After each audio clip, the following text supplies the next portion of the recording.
Mo se kia redo Samoa.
pepe ua whanau mai e tā saurotu.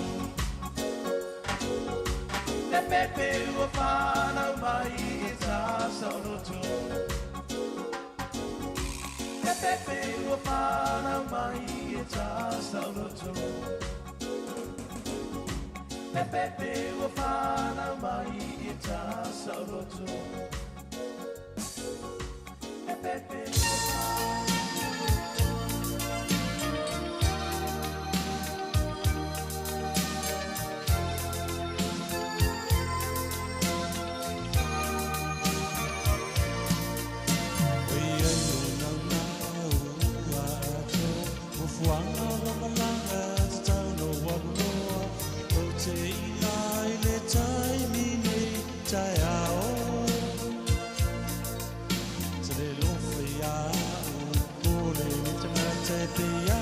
Seta ilunga ole fata ai se lave ai mai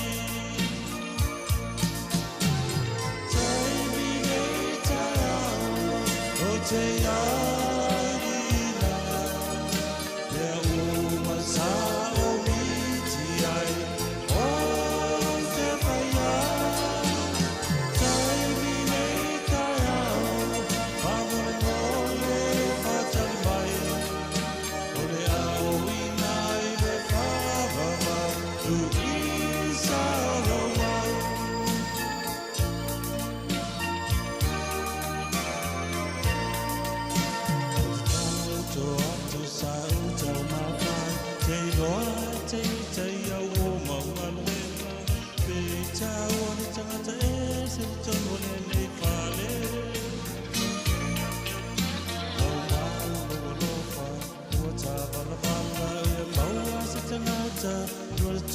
Mata ai ta tala au mai se avanoa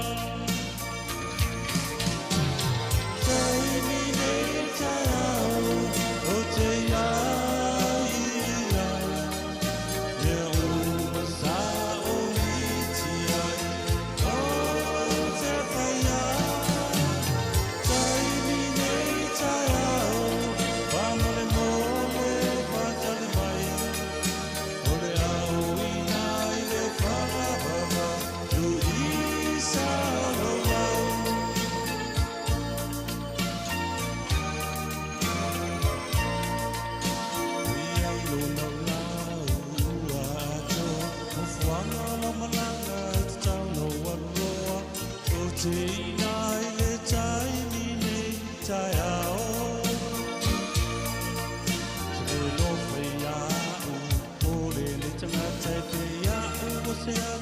ilunga ole fata ai se lave ai mai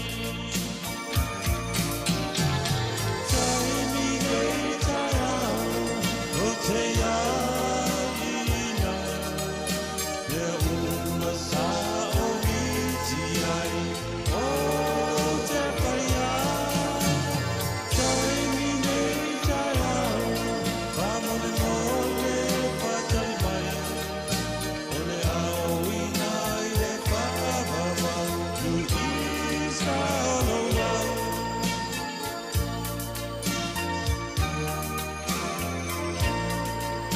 o te tauto atu sa utau mawhai te loa te au o maunga wena te tau atu tangata e se tonu le nei whale tau mau loa lofa ua ta wala ia maua se tangata kurto e amata ai te tala au mai se avanoa this time tomorrow I'll be with you all of the things I've been dreaming I'm gonna do this time tomorrow wait for me please I'm gonna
ta mai po ta si o te tiu ai I le lalonani Si o unu ue ua nasi le tangatangai Uai ele fale mai ma fale a o na papalani O matai e iai le vai o fiso ta fe atu I le sami E iai ma le alala o papa ua fai le ama e vai vana E kouta si ue sili le matolasi Manu sa fesi o umatotu mai I le sami Sao ia la ia E te tali tonu ai Awa o si o unu E se male fai me ama fai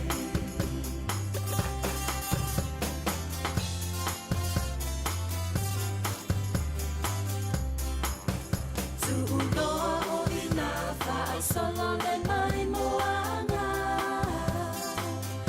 I to tonua lo unu o po tasino fanga malama E susu ai tua tanga loa fio mele I se a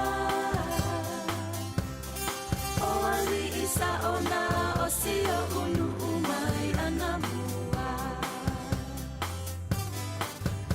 O te levi I valepe o te fai fua o se tala O nai a upu le ngale faale tonu ai lava se tangata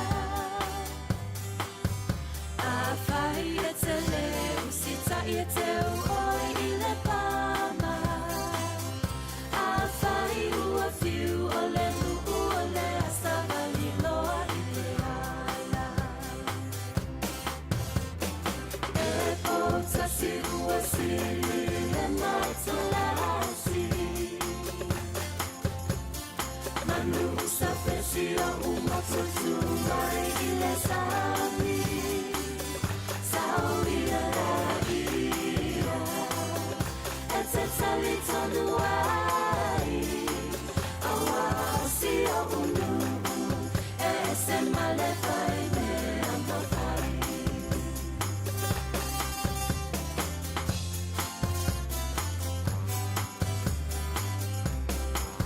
E lua tapua I ngā autu I si o unu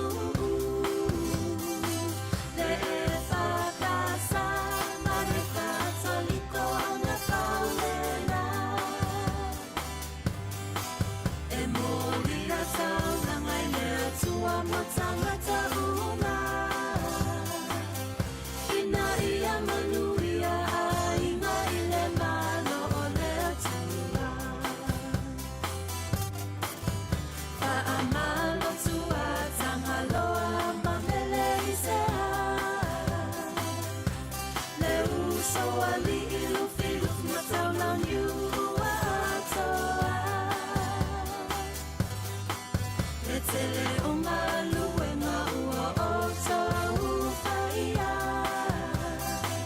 Ma o le mea muli muli Samoa e masau lo uwai pai pa E pouta si ua sili le matolasi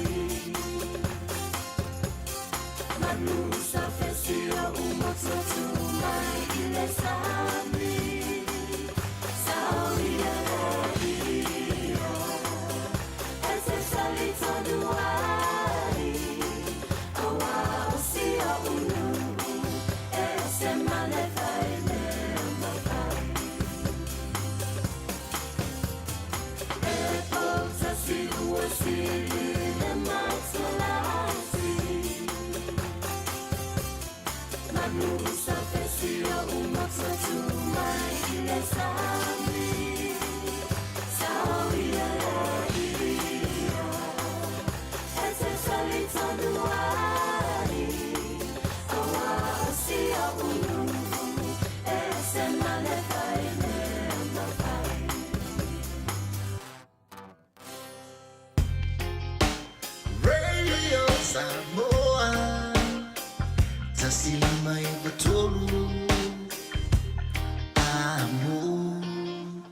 Samoa. Tosi lima i tu.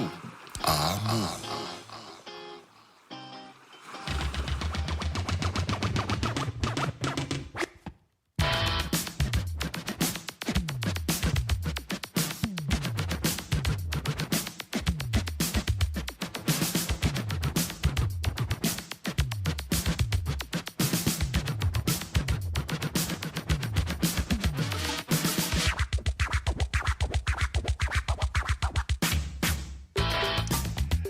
O le wa luas fulumalaiva mi diuta mute nei le se fulumalua i le divaingo la Aoauli timina le radio Samoa tasi lima i vatolu a mo le amatini o la na polokalame o le Aouli ma Fofogamua i le ria salulu a so le tupula so lus fumaleono nei o le masina o November lua fe lua lima ma lo le soi fumanuia ma le langi e babai lo topa ia malo to malu tal siolo manuia me uma i lona lofa ma lona ngale nei wa cheng mai lo to soi fua e malo nei o la tātou te toi mafuta i le ringa Aouli le o ngā tonunga le mu o le nei fo i via se mulimuli o le masino November tālo sia ua sau i alo ia talinga sua ma le sailinga ma losi fo i le tātou o tano i le whenga iei o ngā ruenga tūte ma whaiva no whilima mai le tāo na leila si o li mai fo i le rivaenga o le Aouli mo mo na whamano le sunga le o le whionga le matuta langi le whionga i an teito pe ona iei le tau mautanga i le tāo na leila si o li mai fo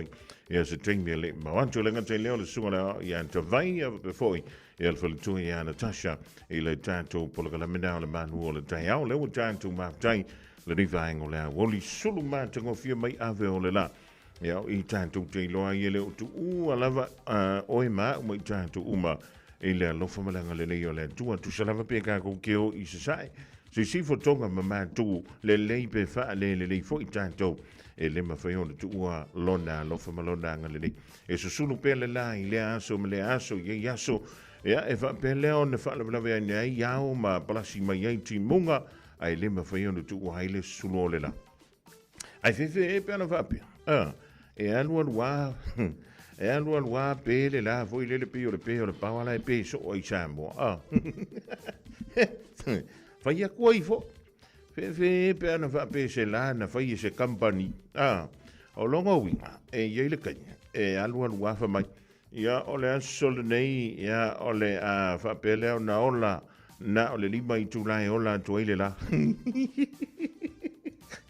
sali ka fio nai ia wa le bonito afa pe ne ele susulu mai le la ele ngata o le afa pe le ona pongi safa solo ato ia le no langi ma le tula no langi le te tauna sulu ia le la ai o le ama tua sa wai me le meka o le maruru e ngata i tau me tau maruru o le mena e tupu pe afa pe e motu le susulu mai le o le la pe le susulu mai o le la ka fifi se me tupu lala o te mantua e iei tala anga fo i e whamai na iei le menta o le Ice H ia o le vai teimi na sawa i le menta o le Aisa a kua i lalangi a toa ia e se mai i le vai teimi fo i le lo stoi i no noa ia le sa no lo vai ai le lanorangi a toa o le au su e male au popoto o le vai mai sa iei le teimi sa na o le Aisa i le lanorangi a ko so ka fio lai ia i se me whapenga ai o tere i whaalonga skala whaasolo piko lalangiri o whaapea mai na iei se teimi na iei se aso na iei fui se vai aso po se masinga ngale suru meirela e no fo mai ma fo iei i le matau tia ma le o fo ngia o fo anga le tu ko whaapea sole ka fio lai o loka malo le ka ke malo vale solo ma fai mai la ka kala o ue poko o ue a ai ke ia le o nga nginga fa pe al toina wala wala ue ia fa so isa le ile la ele sa we passing au koma ile poko ma fa ia nga umarola ia le loka malo vale solo ma loka fa omo awala male sa ve wa kui o sa ve o mai ili ma pef ia ai fa pe matala tanga i oe fa fe kai wa wa ole a ka ko map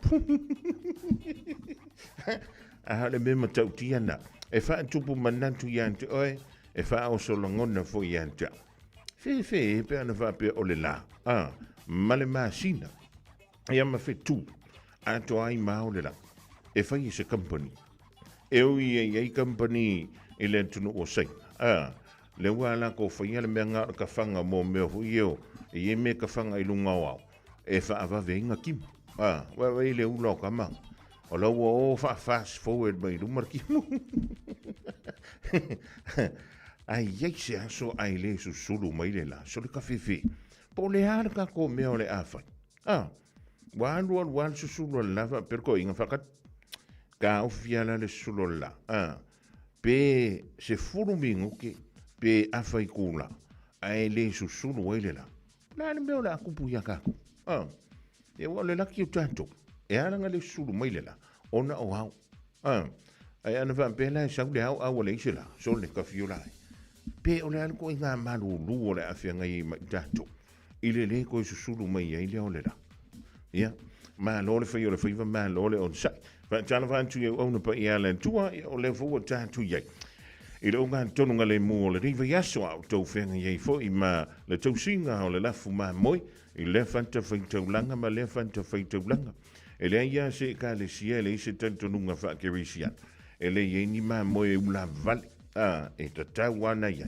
ia se ma moi ula vale tono se ka le sia ia mai ave fo i le malu i tau i le ngā luenga e peo na whianga i ma au tau sunga i wha whianga ia wha pe fo i pate le ma pate au na le tu e le ia kawanga i se mea whapenga au wafo i ale i se au whai ki whinga fo i lele ma se au vaenga i lu ina ia lau ngā luenga o lo na winga ia e whapeha o ngai se kia mea e kakawanga i inka ma whapenga e pi e tofu ina lmon me o le o la whakokua ia whaatana vantu i te mama tina ma tua tu i mele muli panga i tono mau te malawa e maro whanga fo lau tau si ai lau tau soi fu ma lo ina o a mai oe o a mai o lua o a mai o tau o whaape i mele au whainga luenga mana tua hi se uta mai a vai pua o wha i langi le fōlau pau leo kanga ka a le lavango fo le whai ia o daru la ia le se tasi no fwa le san tau si ai lo na soi fua e ali i mata mai ta i tau si mai ia e sa wala ko i nga whamaksole ke lo li fonga whapea au le yo kinge kausi mai la yo o whapea ia nga kukara ngona familia i nga leo mai ai i mako whakuia o le meka waranga whaifoi lele wai arua kuio a weke wha kilo foi o ile au kausi mai pa wale mea talofa halo ia ma lora ngalu ia fa mano atu ia te uto uma o lo ngā lulue i le soifua mahalonoina e le tasi se ngā luenga i tono le mata ngā luenga le soifua mahalonoina ia mata mai ali mata mai tai fo mai au tau si mai o i lanto o lo whai ngā luenga i le whalamai o te whai atu soli wha pēa kai kai lai ki mea ngi o whalamai au te wha mahalo ia te uto o le whai ngā luenga fo i lele o le toso ina o mene i o moenga o tangata mama toso ina o le wheelchair ia o le topena ina o le lapisi ia o le vacuuminga ia whape foi ia ma le mapinga o le folo e le se ngā ruenga whainga o fi a le mea lau ke whakua tole ka ilo fo i le whewa ia loli ia whewa i lungo la warkeli pe kukusa ma le ave au ka mai e il fra amisia la ka kui i miro mo o le mkwa le leia o le oe ua laki fo i le ia o ka kola papa fo i e i wo ma ngoe omo uma wo le sao ko ave ia talo si ole dai ia yantu ia le mano le malo si ole do ele ngar wenga fo ile ne ia solo o mo tamata tu si le vaenga o por caramel tv tasi le po na po ile tini le nei tono New Zealand ono tesi maleono ia le paseni po le fa i tangata o le ini ngar wenga o le si fa maunga matautia na o whaitau o tu iei ana po na o tu wane i lunga le wha tal no ngale. Whai mai, e iei le vaitau o le tausanga le ana te nei o mai le tausanga le rei. E to a lua se lautanga ta New Zealand, o atu ua ia New Zealand, mo au se talia, e o e sa ili ngā ruenga man nofo mawai. Lua se lautanga ta ile aso. Son, lua se lautanga ka ile aso. Fa ke le ia fiku aso le vai aso. afe fasela fa kelela ia lea ia masina ua fia ia nga kangola oe lima afe fia lima afe lua se lau le masinga ia nga kangole fa kele ia sfulma le lua ua fia ia nga ua kele ang ia o le mena le tupu ia i tantou le vaitau le rei ia ai fa malo i lo tantou tutu i le tulanga fo i le o le sa ili malo ma le fa longo tinga ia wai o le mena le tupu le vaitau le rei ia o solana te fa longo i tai lua tai tolu tai fanga luenga o touta mama tina i le tau fa mau popoina na i tantou ainga na yalo mafanau lele wai o manmanuia le lantou tau mafai o nisi le ua pale mai tofi maulolunga i tutonu o leitu malo ma leitu malo tutonu o ia fa la potonga tutonu o ia mafutanga fa malo ai fa fele vai temilini o le alku ainga si kaili le ua fai au ngā tupulanga le vai temilini eo ia ngā le wange ingu fuala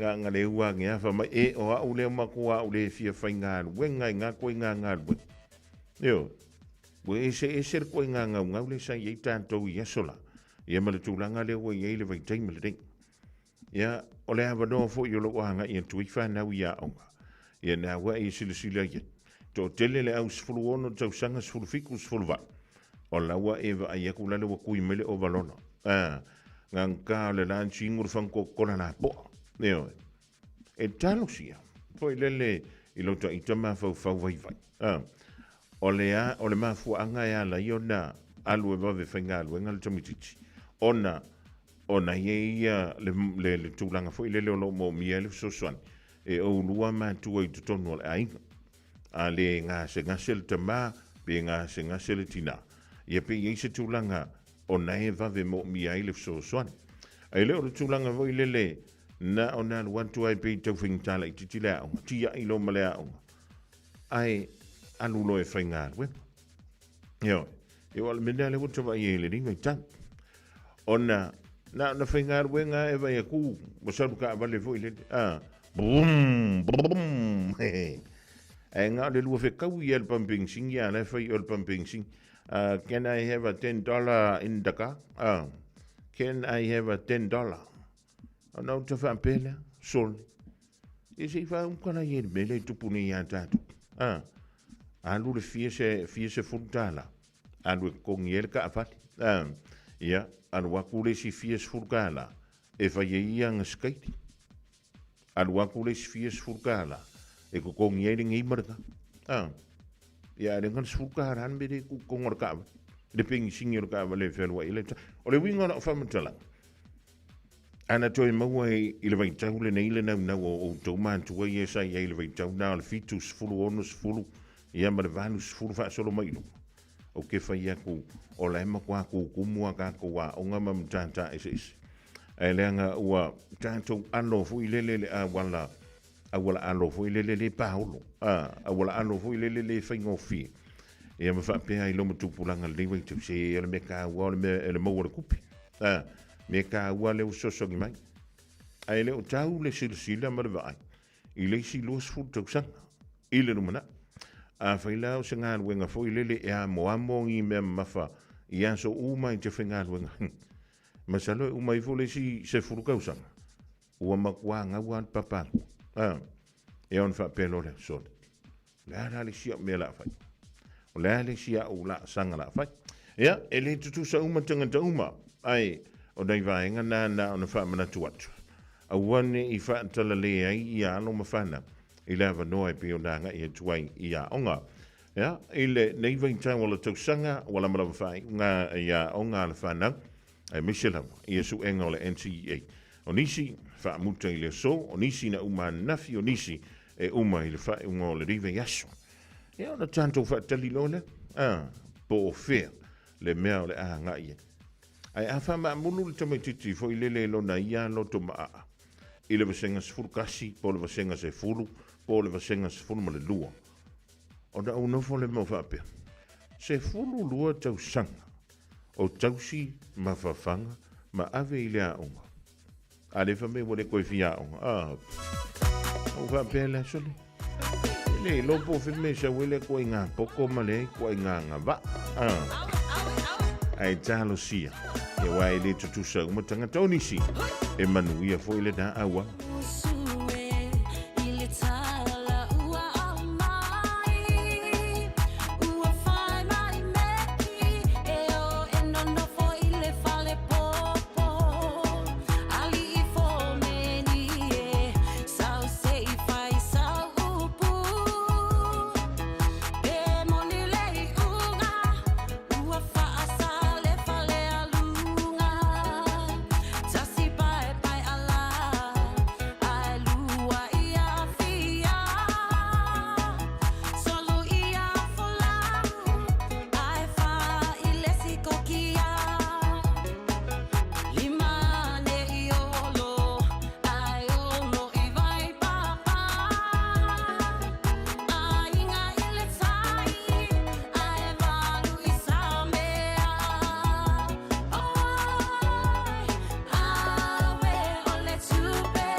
A whaia lo fausia so mauta po whaaleleia, manatua le ingoa dry bond construction chemicals. So sing han wel nai whaatata wile fola, flooring, o so sing tu inga whale. Manatua le ingoa dry bond construction chemicals. La tau te whaonga ina le tile adhesive malosi. E tu mau i le tau vela, ma le tau malulu. E mauti noa le mausali o fausanga.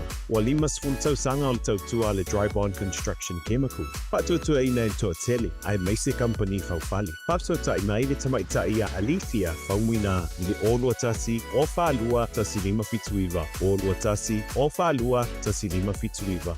O e si la fia me e whaatino e mawhaiona e umi ai so whale motu le lumanai. A whai fo i so whale motu, o e si la fia mawhaiona whaatino ni isi o fuafuanga e whaonga aile equity o lo whale. A wane e misiere por kalame o le malu i whale.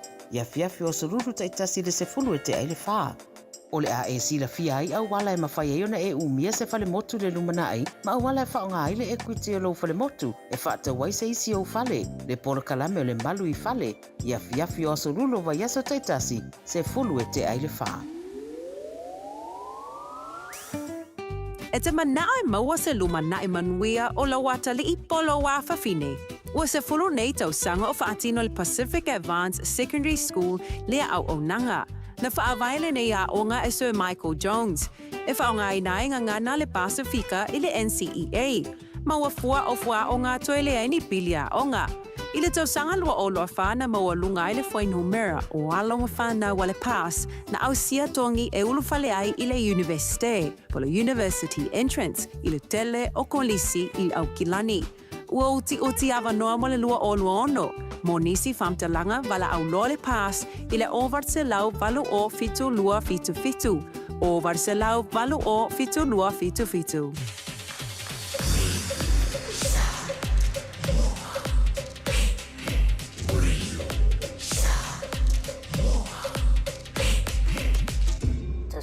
devotional. Amo.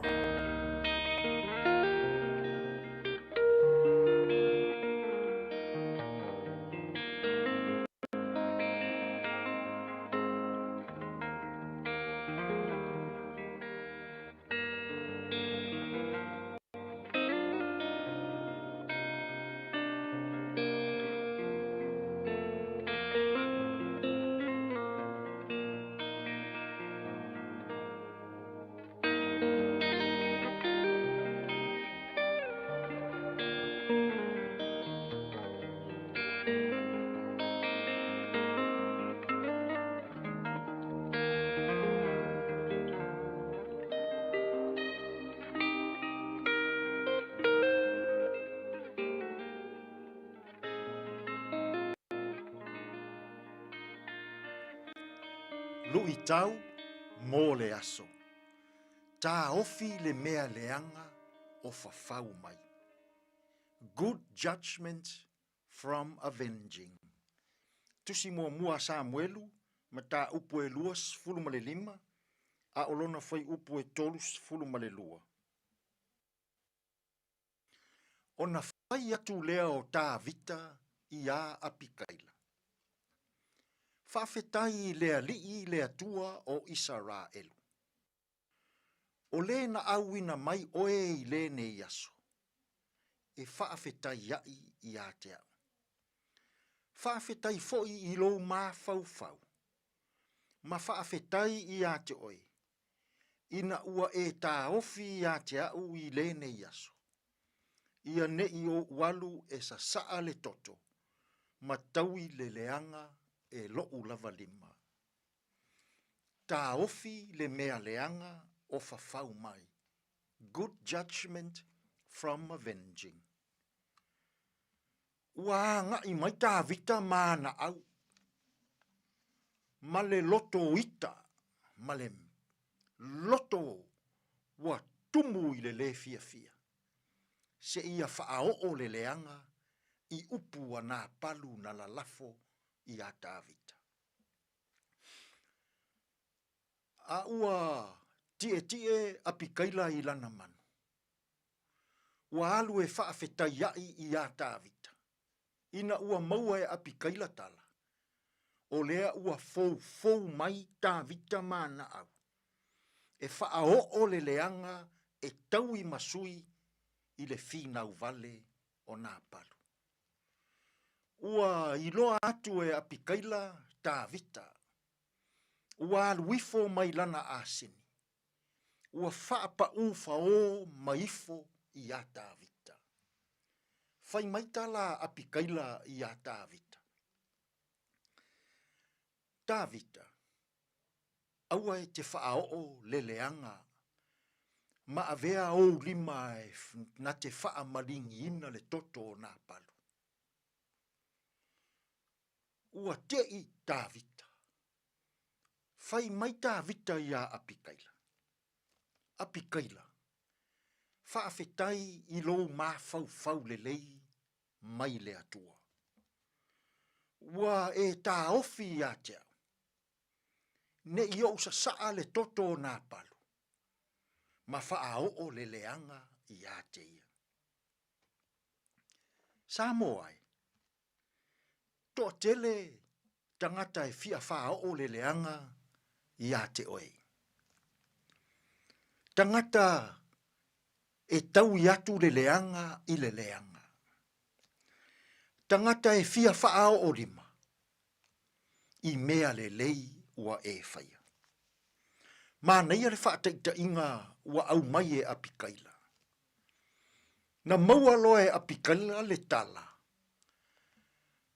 I le fou mai o tā vita e whaao le leanga i ana palu. Ua tū ilunga. Ua alu i lana manu. Ua ave lana tua lalo. Ua ave lana fautua ia tā vita. Aua lava ne if e whaao le leanga. Ai ta otopea. Le finau vale o nā palu. I a awa lofa o le atua. Samoa ia fai oe ma apikaila i le ne yaso. E te ave le tua lalo. E te ave le fautua. I le tangata ua e silafia. O loo fau e whaao le leanga. I le isi o na uso a tangata. Ua fia maua ni apikaila i lau fai ngā mālo. Ua fia maua ni apikaila i a tātou e kālesia. Ua fia maua ni apikaila i to tonu o tātou ainga. O tangata lātou te tāofi, le mea leanga o le āwhai. O tangata lātou te tuua lalo.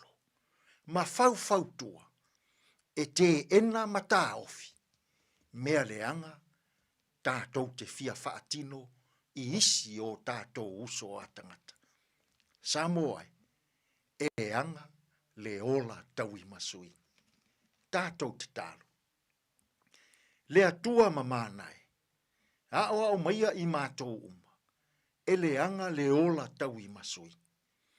Aoa o mai i mātou uma, ia ave le tuua lalo ma le fautua, i e ua mātou i loaina, o loo fia whaao le leanga, i nisi o mātou uso a tangata. A fio maia ia mātou fe au mga luenga o le tuma le lei ai mea uma. Lou lava suafa Yesu lo mātou wali i ma le whaao. Ua mātou tatalo atua i nei. Amen.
In this update, scrutiny of the government proposal to shake up councils and replace them with mayoral boards. It's also looking at putting Crown commissioners on the boards. A discussion document floats different options, including giving commissioners no votes, a majority vote or a veto power. Labour leader Chris Hipkins says it's unclear what their role would be. Are they going to put these commissioners in place so that they can ram through an agenda that they're not telling New Zealanders about? Belief Christchurch City Council has a complex task ahead as it becomes New Zealand's one-stop consenting authority for new supermarket developments. The Finance Minister says removing the need to navigate up to 66 different councils will make it more attractive to challenge the Foodstuffs and Woolworths duopoly. Business Canterbury Chief Executive Leanne Watson says the intent of the change is good. Setting that up and the operationalising it will be incredibly complex, but the intent behind it to attract businesses here, I think, is a really sound one. Ukraine officials say they've agreed to the essence of a peace deal with Russia, but some sensitive issues are still to be resolved. The US president says a deal is close. US and Russian officials have been meeting separately in Abu Dhabi. The BBC's Tom Bateman says it's now expected Donald Trump and Volodymyr Zelensky will meet inside the next week. The toughest to crack parts of this will still have to be agreed in order for Ukraine to finally sign on to the Trump framework. A first for a cruise crew on Akaroa Harbour, witnessing a rare nursery pod of Hector's dolphins, supporting a new mum and her just-born calf learning to breathe. A Black Cat Cruises guide captured the all-female pod on camera. Hectors are one of the world's rarest dolphins, only found in our waters. Black Cat Chief Executive Paul Milligan, says it's not happened before in 40 years, and customers were in awe. Seeing a baby was spectacular, but I think when they could see the excitement on our staff's face and the understanding that this was something that they'd never come across, they really understood how special it was. And that's news. In sport, Manchester City manager Pep Guardiola has conceded his squad rotation might have influenced a 2-0 loss to Bayer Leverkusen in football's Champions League. He made 10 changes to his 11 from Sunday's defeat to Newcastle, including benching striker Erling Haaland. Guardiola's weighed up the balancing act between resting players and winning games. I accept that maybe it's a lot, but I think playing every 2 or 3 or 4 days, but maybe it's too much. Hosts Chelsea beat Barcelona 3-0, the latter spending the second half with 10 men. Marseille has turned a half-time deficit around to trump Newcastle 2-1. And former Wallabies rugby coach John Connolly says the All Blacks' depth gives them an advantage over the Springboks 2 years out from the World Cup. That is sport. Talo fa Samoa. Wa ule nei o kas futialo. A wale suia lingila wa ule kio. A eva mai ina se fudu lima iwa kolu. Amo. Radio Samoa. Vevela a.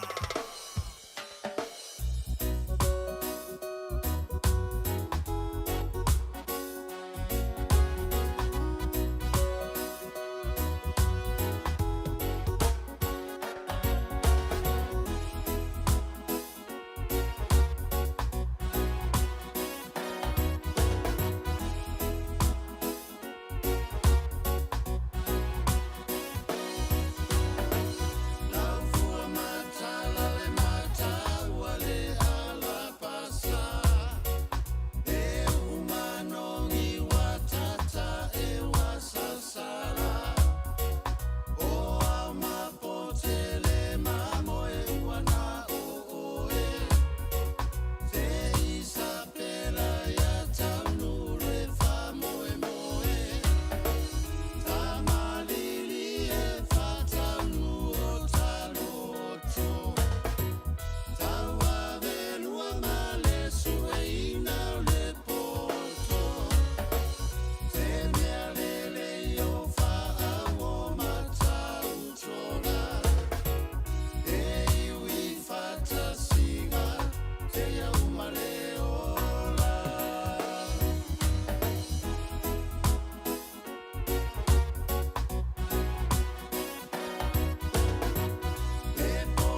Fia, fia, nga, mwene,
ia hitse pangai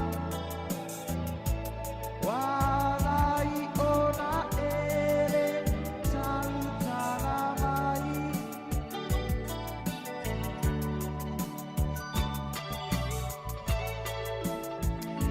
Fofogamua now le lao so bandi le divango la Aoauli ma le pese tepa i le amatanga e le kante leo le whantunga mai a tala fisova befoi le rosa pa e ma le whantunga ia Isabella le nā lua tu e whaentau se whalawa e whai le tio ana tai au le wute ala tasi le tu e fo ia nea heide whani e whape nā la wawinga o tangata le mea nei o le tau mawhana whana a o ana se ele tala noa e tutua ia i lumo le whana o loa uma wha se e antu loa le nofoa ia ma wha pēnā loa o nā wha umi e tua ia le tala noa ma le wha soa ia o na o le wamana ia le susulu mai o le la ia ma le mawhana whana e pē o le tātou whianga iai le riwai tau o le tau sanga a whai o le watu e toi mafuta mai e le riwai o le awuri wha tala whatu e le ngatai lea wha malo atu i nai Mount Wellington Highway le mafuta mai ia le sunga ia Michael io e malo alta fauri Michael Talinga ia vai malo io pule pepe ia ma tu au fala au siu kama Sam tu funga ma le au whainga luenga na le Artwork New Zealand e seta tangomoa po seta da Samoa e mauto umalawa o le mafuto mai le rivaingo le au ma lo le whai o le whaiva ia ma lo foi le wha ma lo si tuta mga luenga e pei ona whianga iai te le lope te manatua au teo fofuia wia pe angalo ia te oi ia le tasi o case sa wha pelea ona laua i le vaitau o le tausanga lua afe lua ina wa wha pelea ona maua e se tangata ia ni tino mali liu o ni tamaiti i to tonu o se anto pa na maua ele ainga o le na wha tawina ia mo le mea e tau o le whali ia o le namba wai le tausanga na o le lua whilo lua i le aso sfuma le tasi o le masino o kuso. Ia mai to lua la tamaiti o le namba wai o la ua tino mahali liu i tutonu o le antupa. O le tamaiti tia valu tausanga le matua. Ma le ono tausanga. O le so, na tula ia i luma le whaamsinonga lo la ua tina. E whaafafonga i le lawina o lona iunga. O le mata upu o se mata upu o lewa. O na o le whaapea mai le whaamatalanga. O le tausanga e lua afe se fuluma le wat. Na whaapea lea o na wha o li mai le tinale i lana whanau. Ma whasio tia i la ua se i tulau. O lewa to a maua o la ua tino mali liu. I tu tonu o ato pa. I le tausanga e lua afe lua i le masino o kuso. Ia mai e whaapea lea. O se tasi o no whanga fo i lele mawhai o na stoa ia au mea tau tino. O lena manu malo i se tasi o ainga i le mole meo e ta o le tau whonga i lunga o penga ta wha i langi. Ea mai se whapelea o na tuki na hantu le mta upulea i le mta ngā luenga o leo leo. Mantua le masino au kuso i le tau sanga. O le masino tonu ana le futa anto i talai pōra so i e pōtua oi o le tātu o tano i Samoa. O le utamana tuala vai tamina le na malanga antu i fu i Samoa le tātu o whainga alwe. A wā ia le au mai e fo i o le tūlanga. E pi o na yeile toi manta le talai. O le tele o no whanga i tā whawhau atu iei mamalo lo iei. I antu risi po tangata tā whawhau mai moa antu whafo. Tumana tua i le nā vaita. Le asi si antu le mo tele i sala whai. I le tele o no whanga. Le e tūma tā whanga. E makuale e mase kulisi se kasi pelua na iei le nā vaita. Ia mai le lua lua i le lua lima. O teilo. Te le swinga. O le wato i ele pick up fo ile o le au whai o tangata. O lo tā whau mai moa tu tono le tātu o turu i Samoa. Ia toi fo i mele tātu mta upu i nei New Zealand. Ina ua maua le tūlanga lea. Sa whapea leo o na whaatopi iei. Ia le suenga ma le sa linga. Ala matanga alwenga o leo leo. Lua masina muli ane. Ai whapea lo. O na maua ia le tina. Lea sa whaatiroina le nei ngā yoinga. Maloka ai e leo i tutonu o le tunu o kore i saute. Ia mamuli ane o na au mai leo tina lea I te tonu o ni usila nei. I le tau lau wina la o lona I unga I le so, o lo o whaapea mai ai I ale wha mtalanga. Ua tu wina tu nei le tina lea ia hakiang li. O ia le na mautinona I whasio tiala na whanau I to lua ma tu o la tino mali liu I te tonu o anto pa. Ia le whaasalanga e nofo whale pui pui ai. Mō lona o langa antoa. Mai le mawhai o na I lano ifo o le se furu ma le fitu tau sanga whanto a mawhai leo na talo sanga e mangalo mai le palola. Ia mai o ia fo o se tangata o lo iele tūlanga fo I lele. O se ngase whaapitoa I lalo o le Criminal Procedure Mentality Impaired Persons Act. Ia po le na fo I tūla fono I tu tonu o le neia tunu. O mele whaamtalanga le li whaamsino ia Justice Jeffrey Venning. E ui, o lea sa e a afia. E le ngase o le mawhau fui lele o le depression. Ia po o langona le mautonu. O si tepu ma ngai oinga na e whaatinoina. Ai le I wha taunuina ia lau ngai oinga le na malili wai si au whanau. I lea so lusful ma le fito le masino iuni. Lua afes fulu ma le vanu. O ngai oinga ma me to tia na e whaia. E whaia I leito e ngā sori ngā tūla fono. Mātu ia. Lea sa maita winai, mailo ai. O lea lavana e whaia ma le mauti noa, ia nei ngai oinga. O na toe so o tuai lea, malou tau mawhai, e ufi. Lau soli ngā tūla fono sa whai. Ina ia mawhai ai. O na e sola e se maniusila, ma toe a mata seisi au wolanga fau, I Korea I sauti. Ma tok tiale to ngā me whapea. O na nafi le na tanuina ai ia tino mali liu. O le whanau e tolu, le na mali liu mai. I le asos fulma le lima fo I le leo le masino November. Tolu le whanau. Anto ai ma le lantu tama. Le na whanau lantu ola. Ia pena mu le lantu whani. I le afo le lua I le Aoauli o le stona I asos fulma lima leo le masino November. E na o le tina lea I le iai le whale le timile ni tupu el whale lawe le ai olo o masalo mia. E pei umalawan wha o le oti o le whanau e le rātu tama. Ma whapelea o na pule e ilona soifua. E ise hintu e ngā me whapene iso le tātou te whaalonga tui. Ia ai le mawhaifu I tātou o na tātou malama. Mau tātou ilo. Mawhau whanga o loo iai. Ai misi lawa. Ia mene I o mawhtianga. O lo iai nisi o tangata. E whaingofia o na tātou tau le pua malafo man tātou whape mai. O le mea ngai ka o le whaapalwale amalea. Ai a whaiele I o lau tangata.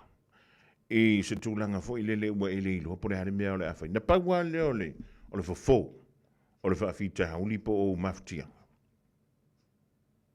Ia, ele au ngalan whaisauta. Awa ele I o iai lau tangata. Ile mena e ta ule upa Britania. Whamai o le rock bottom. Ia po le pasasa le I lalo. Ua ele ilo po le hale mea o le awhai. Ia na paula le o le tali. O le tali lea. Ia. O le tātou fia popule loi leo la na mai ele tu. E te soifua mau tātou o lai. Ai pito I sili aina tinga. O le pūlea anto I fua mo soifua. O nei whanau. E le ai ma se la kouanga sala. Ai mai se nei whanau o tāua. O le tolu le na I ana fil whanau le ana tu ina antu le palpala o la antu tino maliri. E le ise se sili antu ma le sfurtau sanga le mantu. Whapena fo I la le tātou mta upuleu te tāua ili tina lea I le so. E to o lua lana whanau. O le matua e valu tau sanga. A o le isina o le hono tausanga. Tole. Ia. Whaamaisela ngango le tu. I a inga. O wome masa. E tau I ai le tina. Ia e tau I ai le ai. Ai a whai. O I ai. Ia ni whaafita hauli o iei ni mawhatianga. O loo whianga i ma oe. I le nei vai tau o le tausanga. E te tau, ona e taua whai e sa ili. Ia le whaso soani. A whai o nei tau sa ili, ia se whaso soani mo oe. E te mo o mia se tangata i te fia talanoa iai e ese mai tangata wa e masati ia. Ia, ona wala au leo tāturu mera ia. E ele whaala puputonga po leo nanga le ta o le lifeline. E mwhia ne wala au iei le o valu se lau, 5 wha tolu, 5 wha. O valu se lau, 5 wha tolu, 5 wha. A whaia o stupulanga televo, nei mo mi esef so swan. Ua ova le tele atu o tala tangata ia te oe lunga o le social media. Wa e le la va whaiwhi au tono le tau ainga langa o inga e ama ama. Wala au le ovalu se lau, tolu fitu ono, tolu tolu. O valu se lau, tolu fitu ono, tolu tolu. A whaifo ua o langona. I langona ia e pe ona whaatino ai. E le tina lea le ngā yoinga i lana whanau. Ona wala au leo le numera lea. O le o 5 o valu. Valu lua valu. Valu ono 5. O 5 o valu, valu lua valu. Valu ono 5. O le Suicide Crisis Helpline. A tonu i istangata. O le a malama lili. Ma wha wanoa antulo na teng. E wha longo ai. Ai se i tāna tala mai. Ia mawhutianga o lo whianga i maui. O le tele o le teng. O le tele o le teng. Na paua le melea e mana o ele tangata le mawhutia. O se tangata. E wha wanoa antu i alona teng. Se i masua ma i aiona langona mawhutia. Na paua na le bebombi. O se tangata e wha wanoa antu lona teng. Se i wha soa mai i aiona mawhutianga. O nisi o teng. E le mana o le tangata le mawhutia. E wawe wha soa mai. Ua na o se tau au. E wha pelea o na mapu atu i ai. Ia ona loi mata. Eo. A whaila o nei eise mea o mamafa tū ilo mawhau le rivaengo le Aoauli e manatua no mera nai pe o na utau. Aua e te wha pea. O le mea ngā o le pule o le ola o le veifona o mea uma. Ia. Masalo i ua nā langona. Ai wha pe whea lo wai. A whai o stama o sina wha pe whea lau whana. Ia. E wente wha pea. Ia o le ngata anga leo lola. E kako ke le ilo ngaka anga lola. E te le ilo fo i o te le ilo. Ia le te mio o mai ele wala au le tu. Ai a whai o na iei mawhutianga. Tātono mera nei pe o na tau. Ia e tālo sia. O le a mawai se fsosoani mo oe. Ia ma whaafi tāuli e pe o na e whianga iei. I le nei vai tau o le tausanga. A whaia mo o mia ne o tai ni whawhapi o le tali o le All Dentures. E whapitola mātou au nanga i so se tu ai ngā ni whawhapi. E a whiai le plastic ma le metal dentures. Talia wins quotes ma le afterpay. E le aise tutongi o whaatal noanga. Wala au mai loa le All Dentures i o tahu. O iwa, lua lima iwa, whaafatas tasi. Papato toi le o iwa, lua fitu fitu, lua tol tol, po pemioa i le o iwa, 5 lua fitu, fitu 555. O e mo mia se fai mo limo ngā wenga o lau mauta pisinisi po malu tāpua. Manatua lole matavanu electrical o te vanga Filipo a kau o silia ma le lusful tausanga o tautua i ngā luenga wha e le tise i Samoa ma ni usila dei. Wala au lole matavanu electrical i le olua tasi lua tolu, iwa wha. Olua tasi lua tolu, iwa wha. Moni quotes pe filo i fo i whatala no ngā luenga o loo fuafua mo le wha i unga o le ring tausanga ai mai se le tausanga fau. E mawhai fo iona e emaili i le info@matavanuelectrical.co.nz mo di si whaamtalanga. O Oceanic Cars Sawia. Jehu! Awana e misia le whaapitoa maua e ale Oceanic Cars. O le toa torse folo mua e manuia la tau tarsanga o le anga baa i le sei e manmanawa i le se folo tasi a whetala. Ioe, se folo tasi a whetala. I le aso lua se folo o te sema. Se su mai i le lua iwa o Roscommon Road Weary, po o le Whawha, East Street Papakuda, Beverly mai i le o iwa Whavalu tasi lua tolu iwa. Le Oceanic Cars. Radio Samoa. Taslima iwa tolu.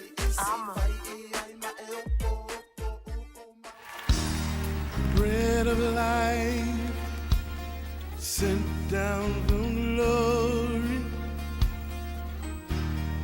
Many things you were on earth, a holy king, a carpenter,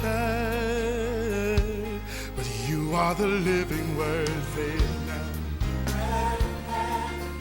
Come on.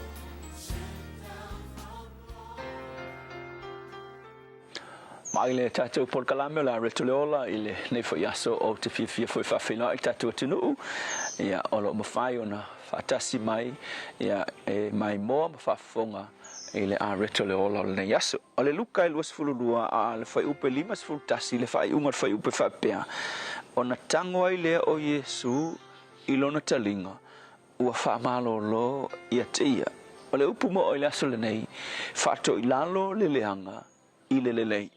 A whapete wa ai le Romas fululua whau pelus fultasi o lo manino le tala le apostole winga le mele nei whapea. Aua le whato ila loina o e i le leanga. A ia e whato ila loina le leanga i le lelei. O le whata ita inga siri le nei o na mana ia. O le mea lea na whaia e Yesu kai perkusira le na whaitau ina nei le taia. O tango Yesu wha malo lo le talinga o le au auna le ale au farsaio i le manumanu o le men tupu fe mai o atu ia fili fo i o Yesu le au si upu ma tai lotu ma le fita o le manumanu e o e pu e Yesu ai la kuma yuka le mala fa lata ia la tulo yuta kisi fa lata Yesu fa ilo ai tanga te pu ia ese mai yuta ai punga kulo le ila le fika o le manumanu tama fo i le manumanu o so kulo pu e Yesu ia e oso ai punga mai peke ia punga ma pete lu malanga pelu pingia se turo motul talinga ole au ia anga ka koula ka koule ngai mai Yesu pe o fo Yesu fangu wala ka la fa ya kula sole ia wala pawangan me mo o le mokor ka a kiro la le Yesu Yesu ina o motul talinga ole ile kango kul mai o tango Yesu mai ona tango ile o Yesu ilona talinga ua fa malo lo ia teia so le songa la ile nei aso o le tele ia o le au tipitalinga o lo oyai e pei o Peteru inga le upo kipikalinga pe ko inga nganga le nga ia Peteru tama fo ia nga o le vesi ale me nga oi nga kupu ale me nga lo ia ka kopisa ai vai ale me mana ia Yesu esia ai vai ngi fo ia so nei lungo le Facebook o kale mau au kipikalinga o la kipikalinga ke fa ngoinga o le au fa tupu bebes o fa matalanga le ma fa le mau ai se file mu ai no fo e bebesi ai le rankia o se me fo nga ka ko vai nei vai tau i tangata Samoa sa le fa pe i fo ama makanga mai me fe o people yo isi ko inga pages se nga ya South Facebook o le fa alo e pe fe tangata so nga ka kala i tala le ma fa i lungo pe nga fa ilang ai ala aso nge so sa o kala ku spa ia o aso nge ngakai o aso kupu kele la miole anga malele ma fofau ai Facebook o kasi au kipikalinga o ye tama fo ye ele manga o file mu ai manga o le misa o le foi la mo o le aso nei ta tu te mo mia tele ina yaso le mea nga faia e Yesu kausi file mu se mai stanga te malaku kala fai kango oe ia e kaval na tanga kai pe le menga fai Yesu kava pe ke lu malanga mese na ia fai den fe mai o nga malo lo lea o tanga tauma kai pe nga malo lo le fili le tanga ta le fika le manu so le fili la mo oe le aso nei o oe se tipitalinga po o oe se fa pipi kalinga pe o Yesu le tua so ani mai le nei tunu Matuva ai lungo Facebook ia e mese fo ile vao ai na o tangata tipitalinga lava o o iai a wole ai se au fa malo lo talinga alofa mai ma ia faia i matou ma mea na pe na faia e Yesu fa fita Yesu amen.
Fofogamua na o Suliveta Kurene, il de vaingo la Aoauli.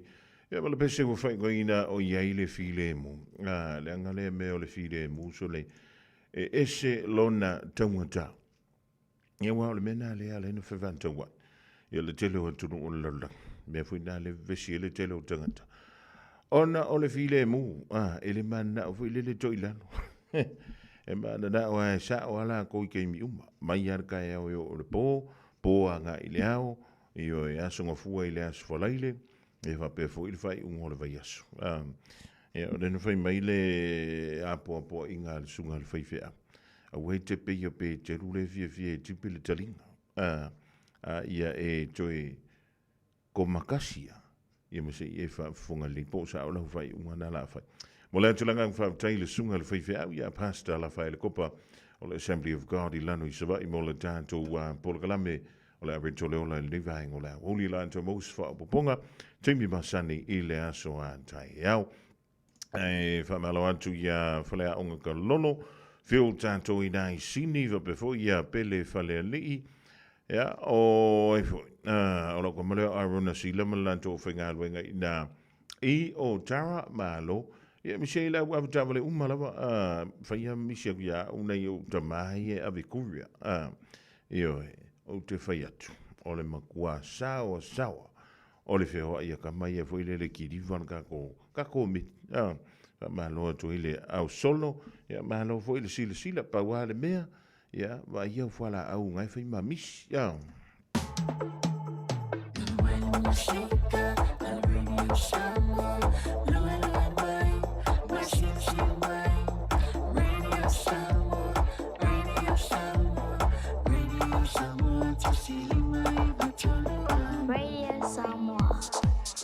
Wa joe se fulu mala fami ruto na tale o le tula e lua e tale lua na u da tula tato tala e vai funu o le fo ia so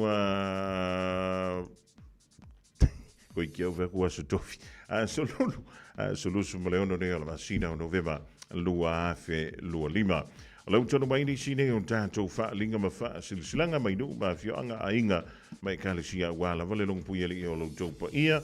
Ja, malo tu malo foi inisio fa moe fa to wina il fa ngol de viaso ai mi se lava ia le nei fo i masina. Io a fe nature mo mi se vai fo lele. Ja, o se ngas le nei fo i lo wa fiona ina ile tu malo dangana le fiona ya wangu ti amalo ftringa ya ti ina ile moto Samoa official le DJ Sound. Ja, te mawai.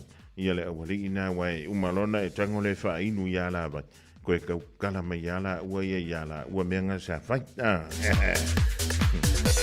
ale tanto fa silsilanga mo mua le fa silsilanga mo ilanto uma sa tupunga mai ia talataina nofo maui mai tua tuinga mala talataina i matafanga ulu tungia ale pata o lo alala i Samoa America Samoa ma so se tafa ole ke lope.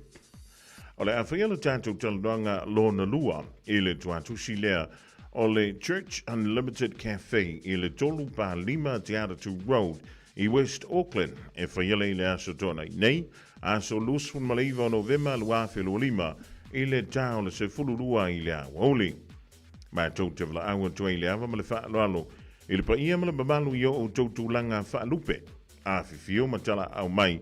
Ja, o lole angwe mai ole ale fatali ai fuanga ale tato ainga poto.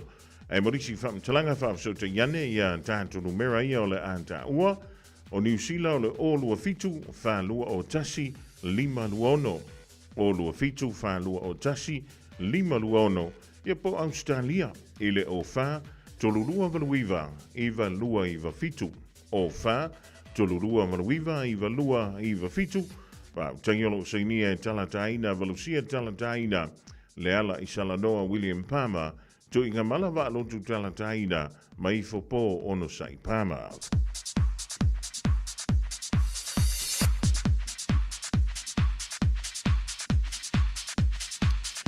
Awani ngalo sa lo minga ole tusi ole songafa tasi e male lo minga ole vao filifili e mawai fa lo penga Samoa i sifo tutuila mamadua. O nisi o talatu o Samoa o la ngā upu o la matafa i o la matai I le whainga o whalawalawe pe o whai poiponga ma liu leo si o singa o ainga pe sila whainga o Paulo o si I whaaloalo whaalangingo e ka le sia ma le tele o le gangana o whaano longa. E na o le fitu se furu tāna le tau na o le ofisa o le Radio Samoa I le tolu pā tolu ono Hobel Avenue Marukau e maua tuai saulo minga. Morisi whaatalanga wala wane le tātou ofisa I le lua ona lua tasi lima I watolu. Lua ona lua tasi lima I watolu. Ia a whai o nei le ilau save malau whaingaru inga le lunga o penga te whailang. Ia tāni lanu shopradiosamo.co.nz shopradiosamo.co.nz ona whai mai eile o lau oka kiliva antuai I le tōpi tanu ia mi se lavano monta po o lo lawa o lo e no pia iai.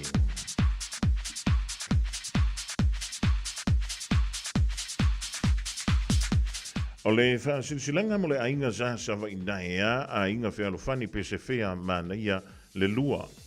E whaamaratu atu I soli uma o le ainga sa sawa inaea a inga whealofani pese whea mana ia le lua. Mo soli uma o lo au maui so se tafa o ni usila nei. O le awhaia le tātou mawhtanga mulimuri o le reitau sanga. E le astona inaea sa lusfuluiva o November.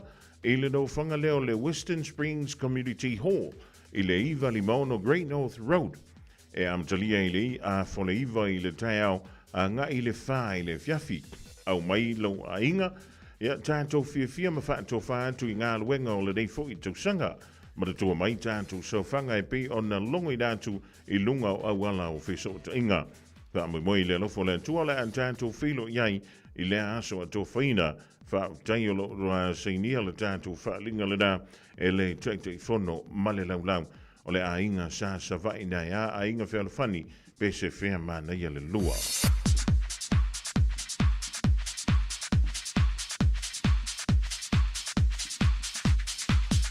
Silsilanga mo le tumalo si umu, whaatulau sa mo le au mamala, whaatulau fo I iau whaalupenga I so se fanta I au kilani nei. Tulau whaapitoi le nei wala au I le nei tumalo o si umu, pa I ala valea ia sa so mua matama, tu lio le fale lua o tula fale utai le uo ma le fale tolu. Ngā whamapaolo fo'i wa mai a ta longa ia na malanga mai ai le lau mo so oi mai si umu I le whaamoe moe o le kalapu o le malisi ni usala nei. Whaamoe moe joe taliwantu I Samoa I le aso ono te sema lua whelo lima e wala au whaalo alo antuai I lo tātou I tūma lo mai uma ua tala ngafa mai le reinu o le awhia le tātou pō tau mawai, ma le au I le pō le stofia so wha o te sema I le ono I le fiafi, e whaiele I le hola le kālesia me tutisi mangele, lua valu Court Town Close I mangele. E wala au whaalo alo tui foi a inga o wō mapaulo le au ta alo e te lele avano e tali ailo awe mai. O lo iaina ialo mai sapu nawa I whale a lili, muli vai sa tawa ma sa fanta. So se mea te whoai e loa luu si a tātou a mio. Si umule tu malolo toa lofa, ia o la tātou toi tā le reia se ia ulia, ia le fia mai o le pepe o le lofa. O le toi mea fo le reia o le reia tau sanga se ia ulia, ia le tau sanga fau. Lava tupe e talia I le nganga whautai, toi mawalalo. Wa uma o na tātou tala noa mo tāpedanga mo le apo, tātou tele toi whono ai, ia maleava I te tawai o lo seinia, e le teitei fono, le fionga ia to whaeono to puola lafi I tūla, e matu tale pā tulapou olo o le whailau tusi, e te maua I le olua fitu, lua ono iwa, fitu wha lua ono, olua fitu, lua ono iwa, fitu wha lua ono, mole tūmalo whaafutai.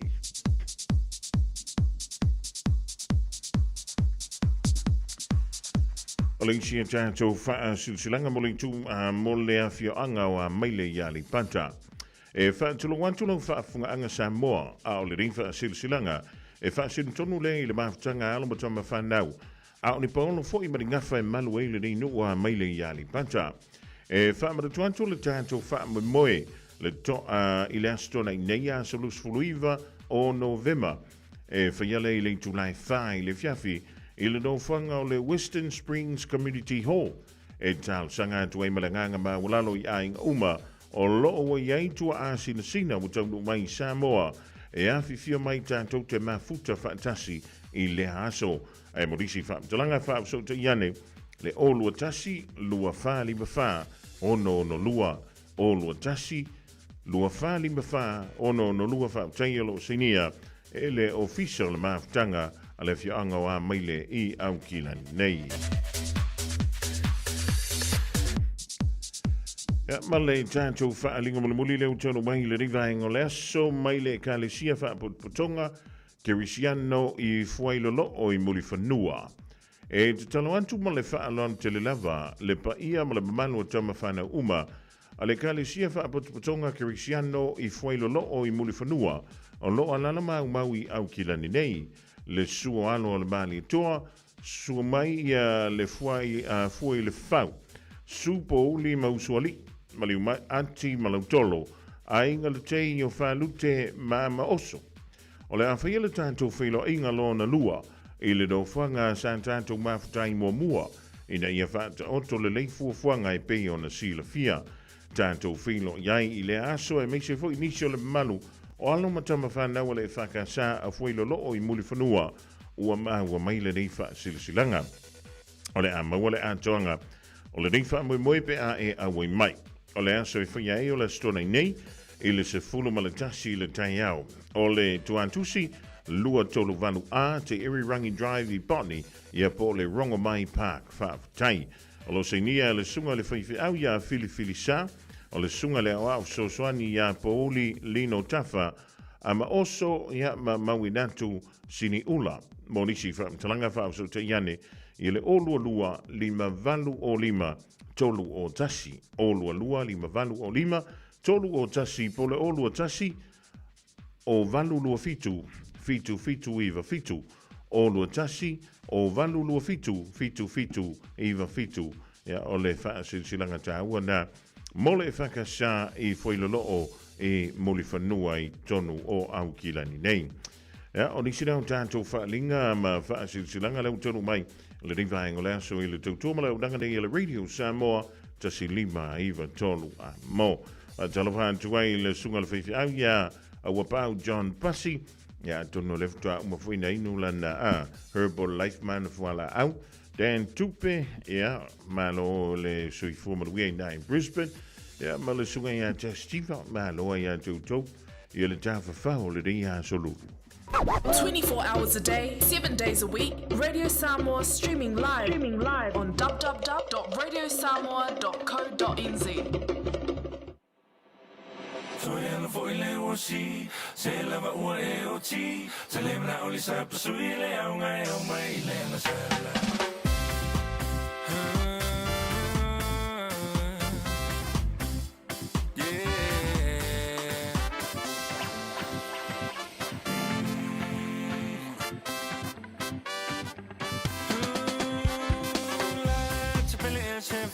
Mole fa chali mai e po a e na te unga fai fa avale so ona vali la mo tu ai le vali male fa e che le vali le na o me vali le cha se fe so ya no foi le wosi se la va o e o ti se le na o le sa sui le o mai le na sala so ya no foi le wosi se la va o e o ti se le na o le sa sui le o mai le na sala.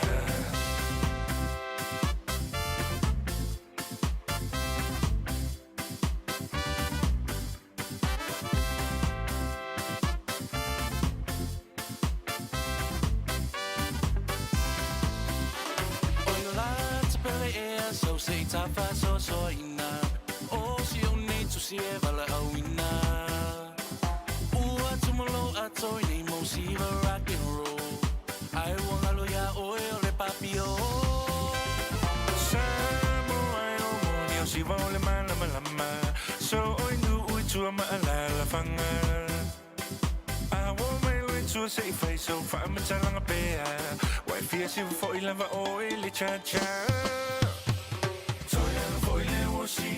se la va o ti se le na o sa sui le au mai le na sala so ya foi le o si se la va o ti se le na o sa sui le au mai le na sala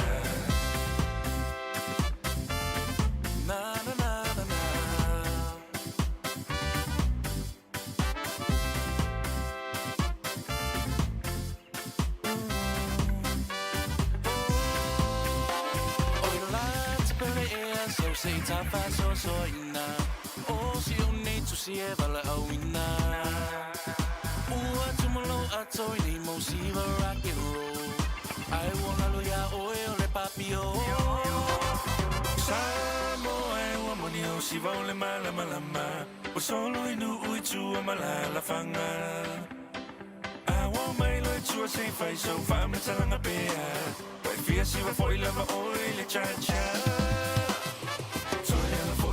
si se lava o e o ti se lembra o lisa sui le au mai le na sala so e foi le o si se lava o e o ti se lembra o lisa sui le au mai le na sala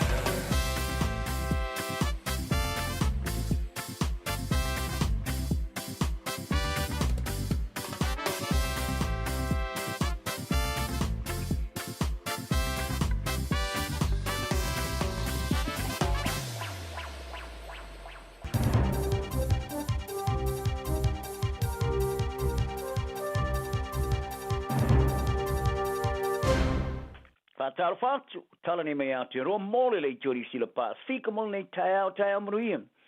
Wa wha maunia wha tono wha masnonga, ila moni o morianga o le tamalo Samoa, i wha polonga ino tangata tala vos tolua, mani o sa wha inga ni a meonga wha ungali sa ia wha ia le iso ila ua.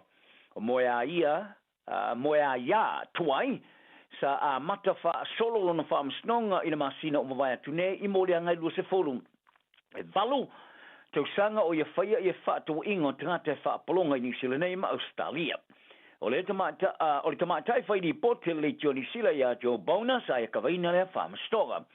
Sa ia whaaria e lua morianga sa whaamaunia ia tuai i le whai o whātua inga mo whainga whaapolonga. Whaamaunia morianga i lua ia mionga i whaamarasteine. Valu morianga i whaolima ia mionga matanga.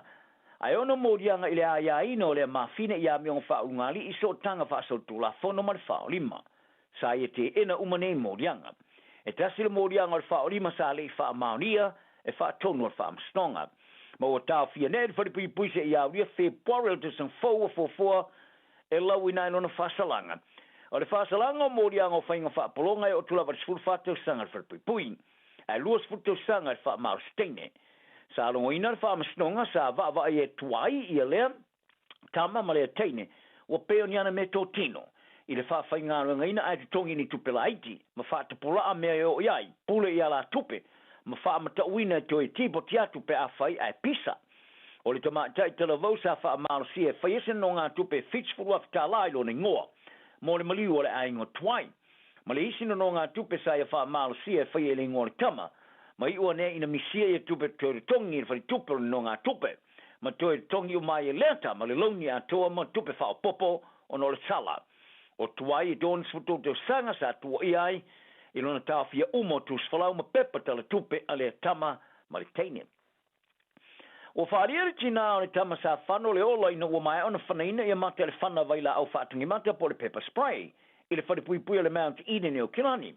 O loo ia i lava i fesile fia mo i ni talia winga i le mea sata pumai. O leo le wharipui sa va i lilina i lumon whaamastonga i suenga whaapitoa ma liulilo po le coroner's court. I le amatanga o le vasone, mafua mai i le whano le olo, Caleb mo e whaawo e luas furu on to sanga. Sa whaafoseo na pēlo na whatu i sina teimu muliane, ina ua mai ona whanaina o na mata e se leo le wharipui le luafe ma le furulua. Tano mailo na maliu o lo sa idia pēlo na ainga i ni tali. E le whaasolonga e luar suenga i luna maliu le mea tonu sata pumai, sa amataina le le asong fuar vasone, e le whaamasnonga whaitu malo i a Kilani. O Justin alau ese le tina mo e whaawo o lo whaatsiatu malo na ainga, i le whaamasnonga maripine o tusi a le whaapunga Justice for Caleb.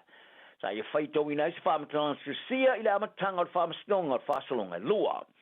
Sa whaadia e lau ese, e lo loto tele lo atu alofa i a Caleb, mai ulawa e atu tele o whaatasi le teminei, ai wala tu la e moia tu la e molon tau leia lona leo masina fa moe nga malu ia yeise winga o nga mo mai ilone ngoa mo fa wo sa wina tu fa pui le mai ai ni tu inga lona fa lima ile isi tanga te ia fianga le mafo fau ile vai ngor so fu malo loina tau singa se o afianga o mafo fau ona ave le vai ngala ngolango fa pitor fa pui fa ungole lo afi mal futasi ai o aprilo luaf ma le fulua sa tu lai mai ese fetena inga ma leo leo fa pui ma fo mai I se solo ta ele.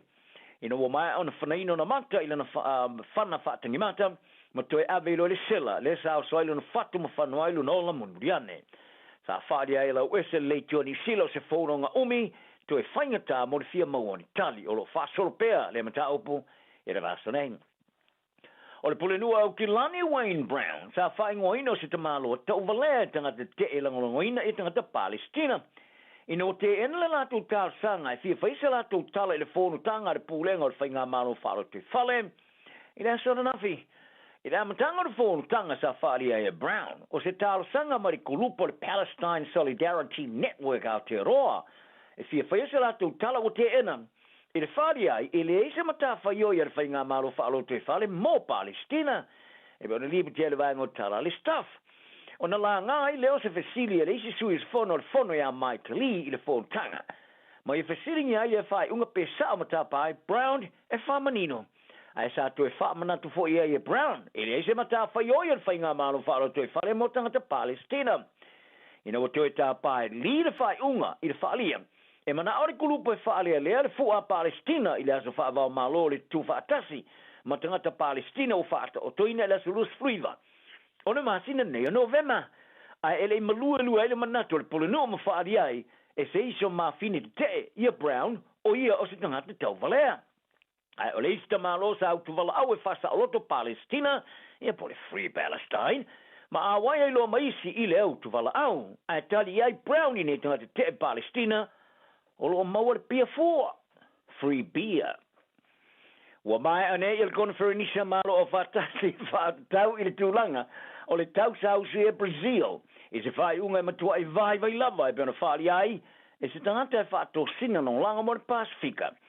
O Sheva Gonden le te iulu o le Pasifika i le Greenpeace Australia Pasifika.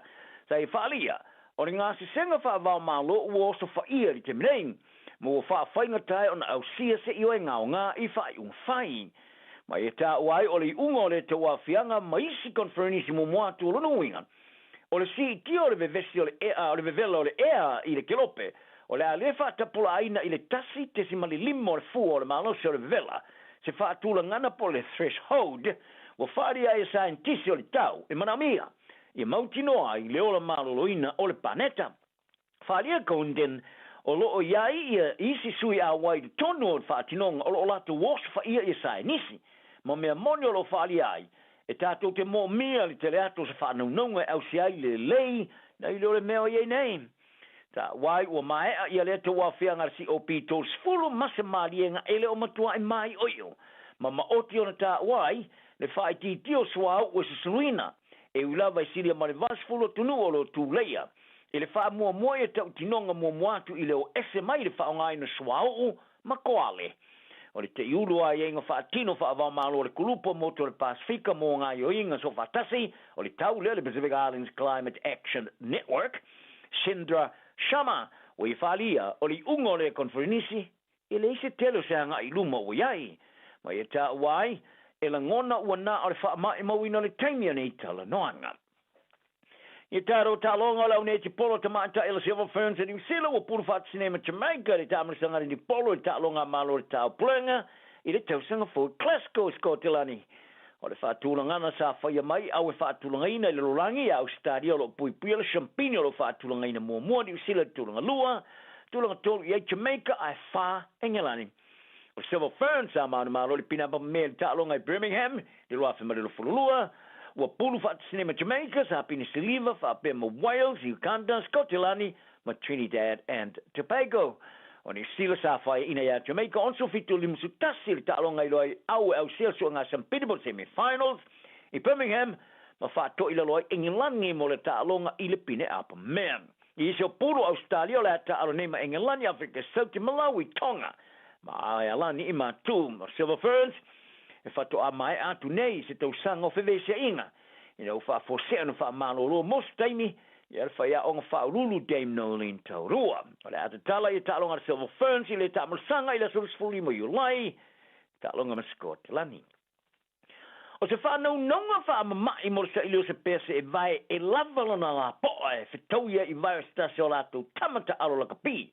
Wa tapa i la kapi le Fijians draw Fiji, ia se feso soni sa tu wina I lungo o wala sota inga lau tele le au la kapi mon ta marsanga super la kapi Pasifika ia se lanto o ngani ta pa se pese vai la kapi la po se furman fitu por size 17 fa ali le pule au mo business le au ia Shane Hussein o se tasio la tu tomata alo mata ina le tali ni ta al e na te se ina se vai la po se furman fitu sa ma foi na fata le fata aloy la son foi toleninga ono se tama te aloy mana o mia se pese e vai toleni este tasi sa le manu ye se ilinga le au mo se ile se pese e vai te tonu o le tulu fa ri Hussein e mo mia le tama se la po ole pese e vai ne moni e le mo te tono fiti ora ma fu anga le nasa sa wai lo le fa ya on fa rulu Glen Jackson ma se ai tio se fo ele sa ili to tele le lungo o wala so tenga lo telling is if so sani til ai pe ya se tanga te fiti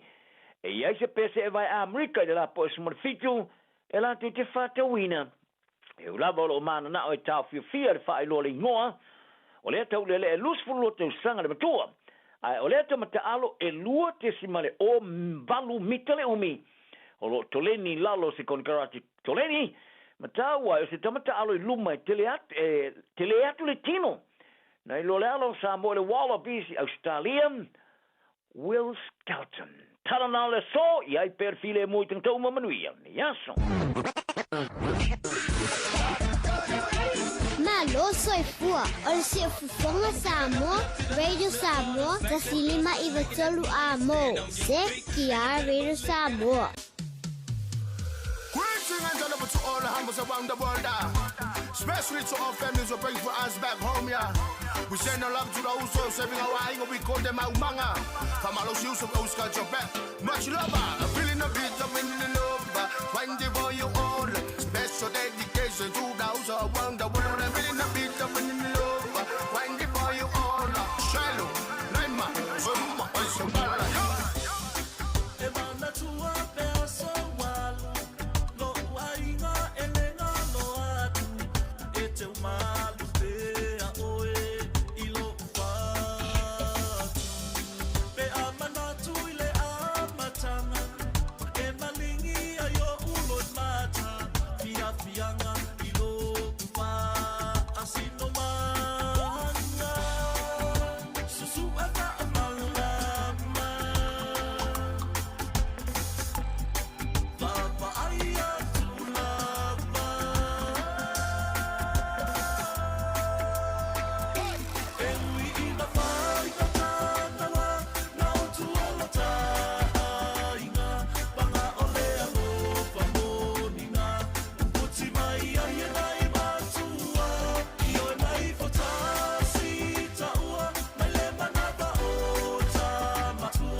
Patulete tsale puna manuia una ole tua se et so fa timo manilingi va ua manuia mo na yuso lo fe ngai male tautua O le talo le maleo le ngai le lo suafa.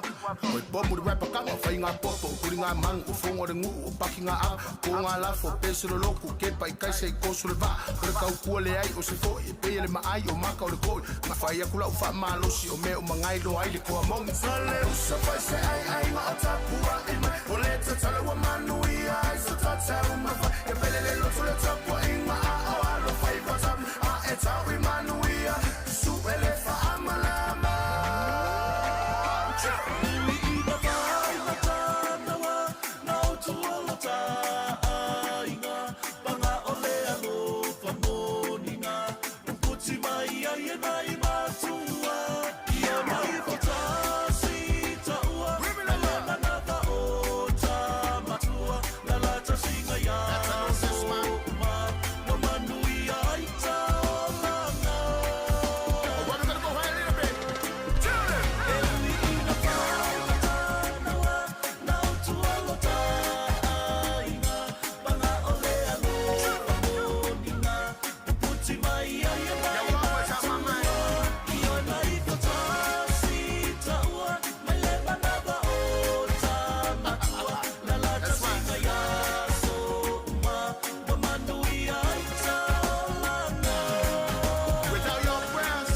Naima Leo Rolani Malusu stau levels i le ringai o le Aoauli. E marwhaatunga susu e le whaamalam. O leo sulima miru tau tēne le tūlai lua le dasa e whaafunga i telefo. Mai le sunga ia se iuli malau leifi. Mai le whanawa o ngai nei te wei tuai e piki la tō. Sa ono fo ma whaatali tali. La ono Tali male on sai ile fie maua o se iunga tamusu e se me fai uputa uai ubale chalu ai lo fa maua lunga aue ta faungai ole afi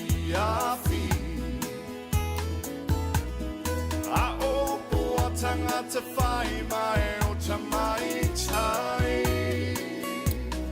Pai ea ona ole ale ai Se mea se I tau wha pupu ai O aso wa pupu a ua tele le fia tau mawhai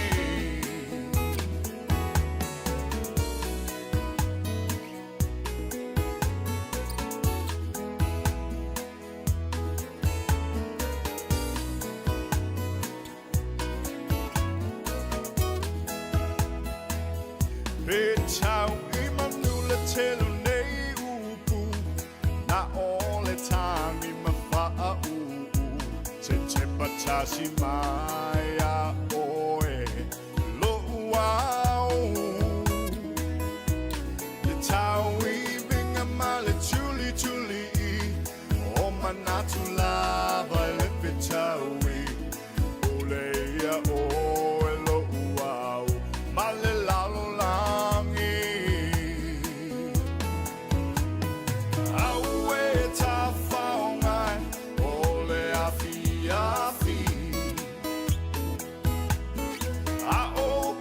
Tangata whai mai o tamai tai Pai ea ona ole ale ai Se mea se I tau wha pupu ai O aso wa pupu a ua tele le fia tau mawhai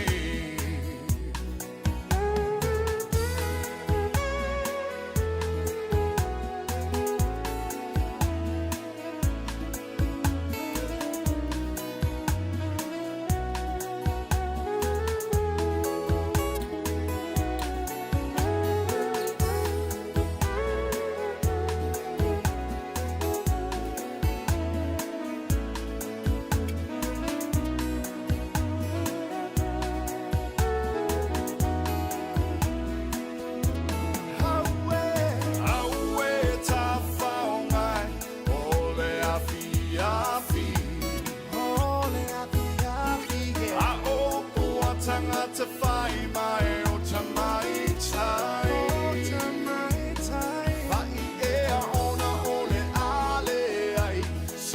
se i tau wha a pupu ai. O aso a pupu a ua tele le fia tau mawhai. Haue ta whaongai, ole a fiafi.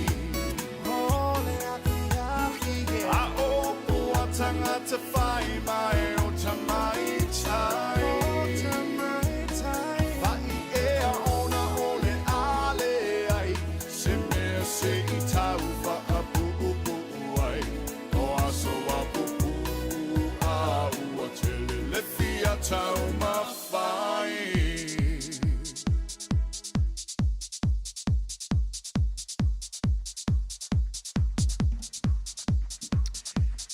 Fofogamua na le sunga ia Richard Parker le rivaingo le Aoauli malapese ua whaigo ina si ua mauli ina ua luse fulu miru tela ua tei nei lintu lai lua toi whaapata tua tu na ua te ale lua umalo le lua tāle tolu tu ua o ngā le whanau ia whio na ua se e ale i pukoko fo i lele le whanau sina a inga ia ia whamana tuatu. Le o ngā le whanau nei. Te ia wa tolu wha lima ui pukoko. Ia e ngalo ia o ele teime piki eisi ia u whanau. Malo atu ia i fo i Ceylon, Sei Oriana, awala. Ia le mahuto me le rivaingo le Aoauli pali sina leo. Ia ma Christina Tanuvasa mala inga le mahuto me dai me le pone Australia. Junior for mua mala whenga wenga na i Brisbane. O le mai tauleni, ua tātou tūlanta ia Sofia Fia. Ai, o lo opisi ai foi, ma le tō telo lau tau wha valea, ma lau tau wha se. Tau tia se mta upolo tūla i mai Samoa le temine. Whamai, silia ma le 5 se fulu ia tangata. Sa wha pēr lea on wha se seina. Ma wha vale ina i se urungali i Samoa. O le tūlanga foi lele o le avantu o le tupi. Ai maua mai le wha matalanga i ono maua avano whainga luenga wha wai taimi i au se tālia. Ai umangi ua makwale ai mose mea. A whio nei te wha whonga mai lau sungale te fie te tau wha walea. Hei, hieri. E laki o ngai kau wha walea i ngai Samoa. Ai o le men tauna whai. Tauna tu ule da mea o le tau wha sema le tau wha walea. E le se me le le.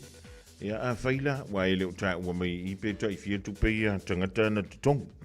E kei longo o fia alma mea lo ka ufa a valea. E mua tutongi ato le tupe fito a mau muli mai leo le o loanga ke manga.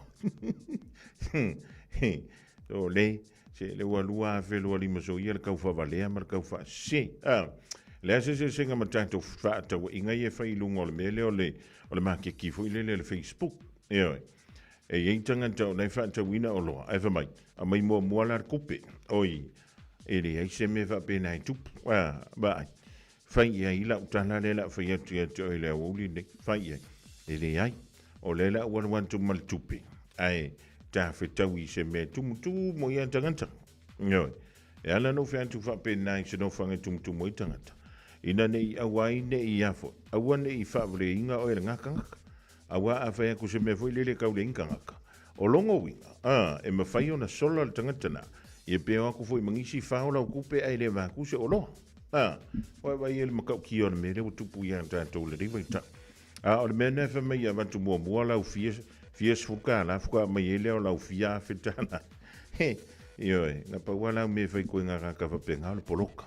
E poloka o na file muai leo lau loto. E lea se singa. Ia male mele o le upu masoa i lunga o meni o penga te whai lang. E wa ele po mala ele tūlanga i peo nei. E whea tupea ma whea kupea la ukala lea. E whaisi o taufu. Ia pe makua pasia umale le ofu. Ona o suawhai e mua mai luma. Ai follow mai e lola i lalo mau upu mau wha matalanga. Ua makuale ngakusa. E whai, o suafa o ngai ke suafa. O le vai atu fo i lele le anta, o le matua o tausanga. O upu ma wha matalanga i e te tala noa mai e. Soli, Masalo e matua anto ele mafau le pipi. O le winga o lauta. Ia, se kau wha mama le sausau. Ma tau mana tua. Ia e, tau mana tua. Pēnga pepe ingi pofi. Ia pe fiangi e ke kele ngārua. I le suafanga i ke suafai. O lau wha ma sausau ngai ke wha ma sausau. So le ka lo fai. Ta lo fai suafol na ai. Ia, ngai ke anu ma fe avea. Ai au mo ngolo penga te wha ilang. E i tanga tai whiwhia i lau tau wha leanga ma lau tau wha se mau upu nei so ona lafu. Leanga o winga nei wha alia i lunga meni o penga te wha ilang. Ai o le toa tele o tangata. E o ofo ia i la tau nei whiwhia kurau mea ngai whai. E koe o lava koe whai au kala. E oe. Ia a whaila ua le sau whia atu se fautua ngā sis. Ia o le tua lalo nā le tātou polokalame. Mai, o le mea le nā. E makua le karia i lunga o lau polokalame. Se kanga kai sa wai lunga fai meni tu marianga fa bena. A fio makana au po fea ma fea lalangi nge fai e lau sa udinga na. O lunga o lau polokalame. E makua saka puka.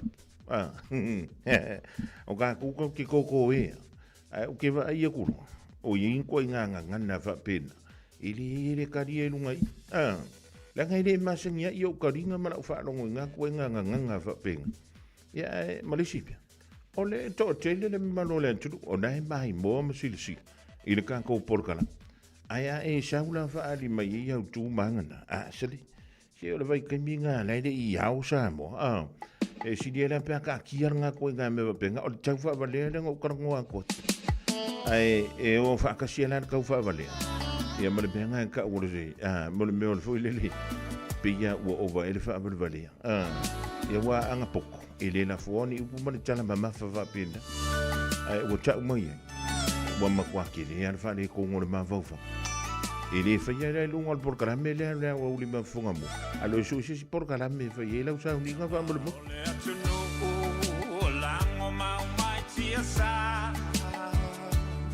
Take me Oceania, ma Peretania. Loma e maesa ilimado, Samoa ia sa oloto, tamasese, ua malingi loto.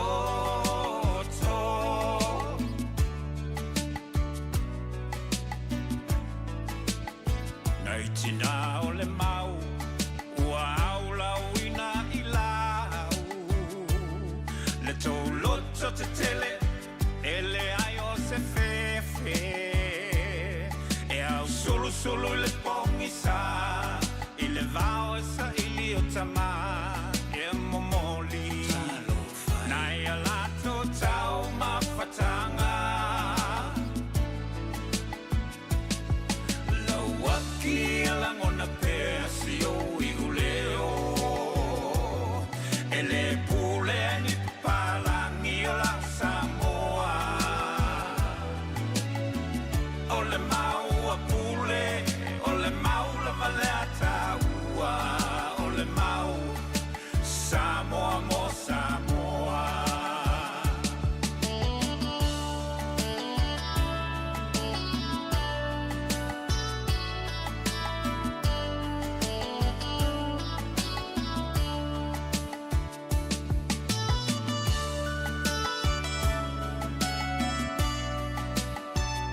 ole mau a pule, ole mau la malata ua, ole mau Samoa mo Samoa.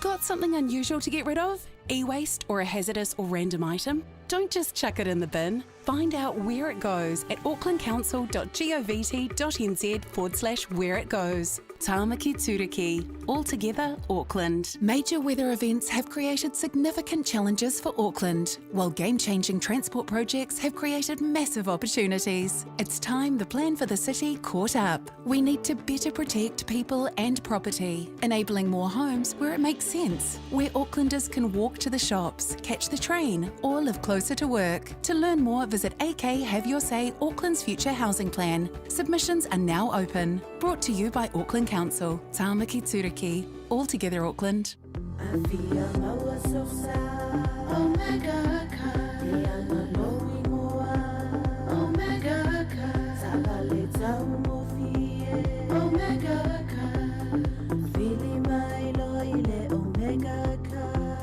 Omega Cars, lua selau Cavendish Drive i Manukau. Po le telefoni o iwa lua fitu 5 tasi lua.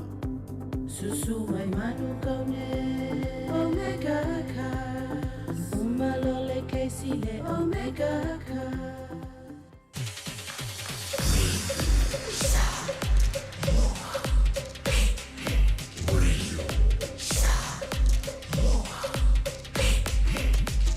Tasi lima iwa tu. Amo.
Wingi usila no kala ya kea o eke koe fo I mai. Ama wana kukongi vai ya soka ikasi ma eka ngoela fo mai. Ka fa ama vai songi aku songi mai ma ese pai pai. Ako le masinga au oe Teresa ua ese lau vibe. Movili ile kaya po ai li kai kai. I imply mai ile leva ole po wang ole good nights. Boa e winga ngei mea kinga ma yolo ufai ai. Koe fo I mai ngei. Mamu elele. Hey, kai fai ngaka. Ue mama wakulava. Okay, walelela. I don't know how. I say, wasili ai lo kalinga le kama fukanga oke ofo ilole alofa iyo maka.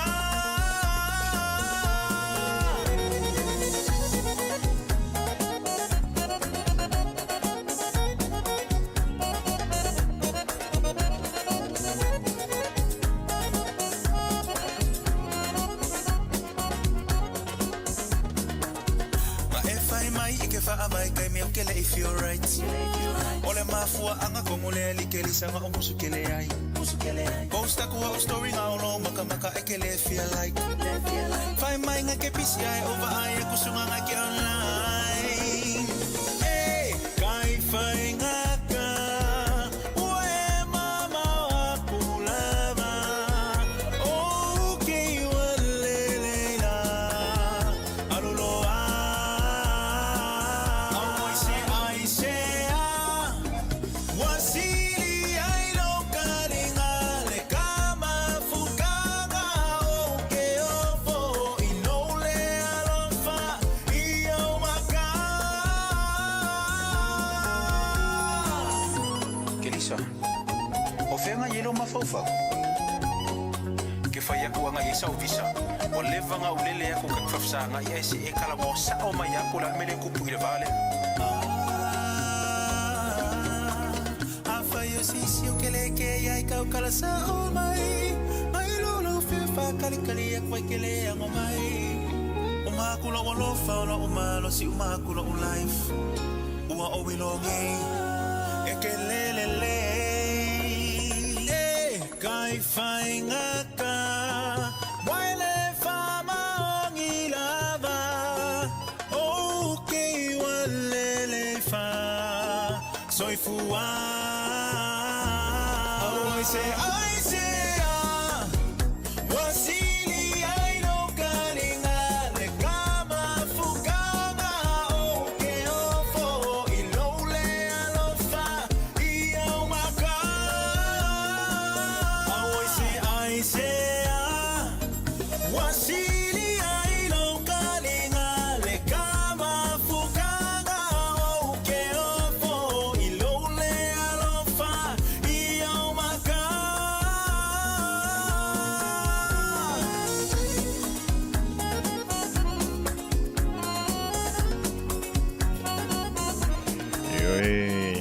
Eva chala funga ka ko pesirnga. Ai danga le meole. Motu mai male tabla vo ile le se me fa ngofi. E o le fa ngofi nei le ni vai tau ya ilanto yenga lu fa vai teng. Ya ai mi se vai ilanto le wota I luota I tota I fa pesilianto tu sanga o mai la venga luenga. Fa vai teng ya te lo le tembi momo. E pe ye ka fa ma sangi vo ile le ka ko amio. E nga lua ko ka sanga ve le yo pe ia o ka mo foi nga so I fuangi ngai auskadi. Ia po ingi fuingi si. Ja, ole mela. E fa tala fa to ia ilanto umalava. O to ia malanga benga wenga fa vai temi nei e turu. E le fingo fienga wenga wai. Ole mena nei ua maua ia vano tanto male Pacific. Inga wenga fa vai te. E le fia finga wenga ka ki usila pa ye. E un ka ki usila to nga lului. E me se lava tanto nga wenga ye fa to anga. Ole tawino le apu. O fuala au aina. Ya wa muninga wenga nai to tenga lului. Ya me se lava ia tanto fale ia fasiman. Ya ele se nga wenga fingo fi. E lenga teilea, o le vava mauma ainga, ai whawtai, o le rei maua le awa no fui le lemwhiona e tala noa i lo ai. I lunga o le telefoni fe a viai. Ia, e le tau whi e tu se tala, wa lewa na whi le tala i Samoa, o le nei te tau nu mai nei au te aroa, nei e tu tai tai. Ia, na whi e iai a sui o le malo, o le nei whi maa asi e si atu. Ia po sui o le mata ngā ruenga whi lele, o le wa i an tātu ngā ruenga i an turu e mama. Ia, nei whi maa asi e si atu. Ia, o kala whi ngofia kamalelei kingirelei. Ia, kamalelei kingirelei. O ke whi a koe ke sau wa fies fuku. Ai a e leu sta ilo le tulafon. Ia, e ke lea la lea wangofo i le leo no. Puni ti a ilo wavno e toi malanga mai e. E nei an tunu o e mamau. Ia, ma wha awa weile tātou sa ili ngā malo. Sole, o le wa wha ilo mai e le whale tupe tūtu tonu. Ia, le toi palasi e tua i la lo le mole meka o le official cash rate. Tolu pasene le na iei. O le wa wha pa uina ne i lalo.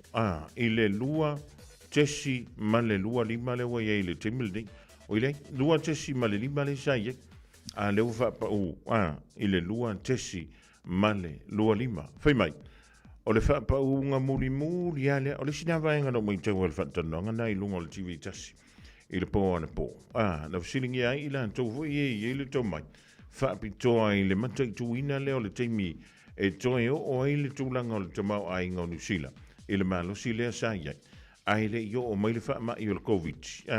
Ma tā puni ia tātou pisi nisi ma lusi entu ai. Ia ma le tele o ngā lueng. Ia wheka ngofilo ma le malo. I le nā vaita. Fa alu le kupe ke lea.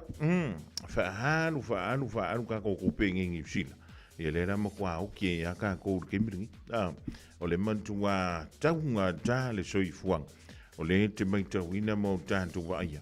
I le aso ma le aso i tutonu. O ni usila nei. E o fuila na malo le i le kimringi. E le ofiso soangi fuile nei. E le kulanga e kau kou maa inga e le kau ar soi fuanga.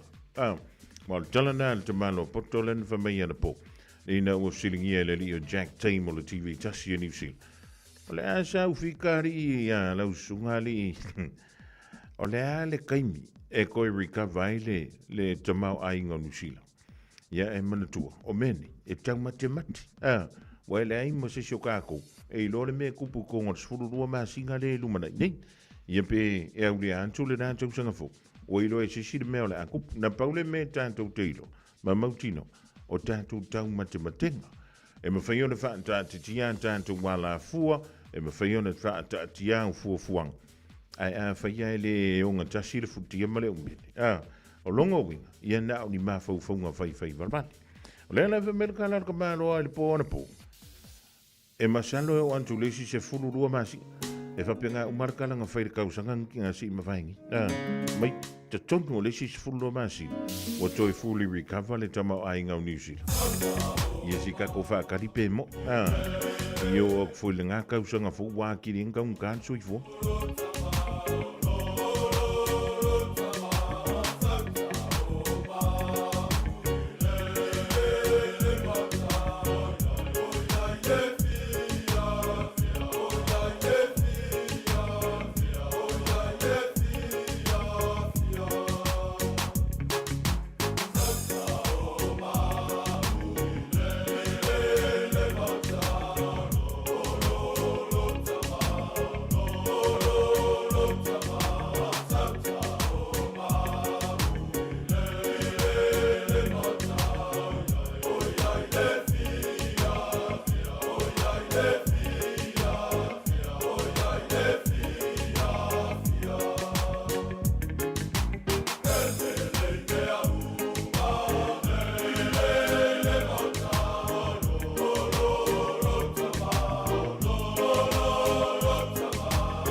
Tupamani o lau whipese le kalapaka pia le tamauli sa le longa el motelik sa la whai le rivang o lea. Wauli va talawa tua ia poi e mastoi ina o Solomona le asi o le vali o le whale ai tu wha malama o le whale wha mo le mon.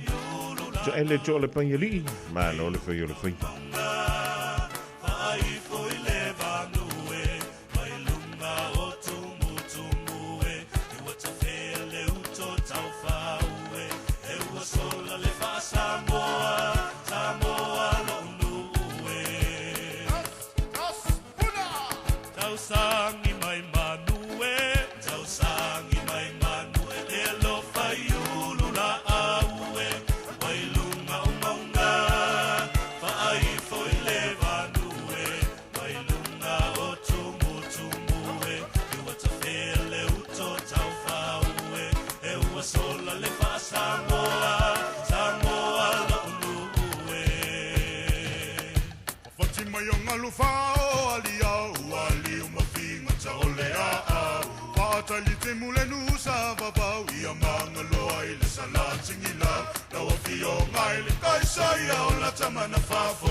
Samoa, lo uachumu upele.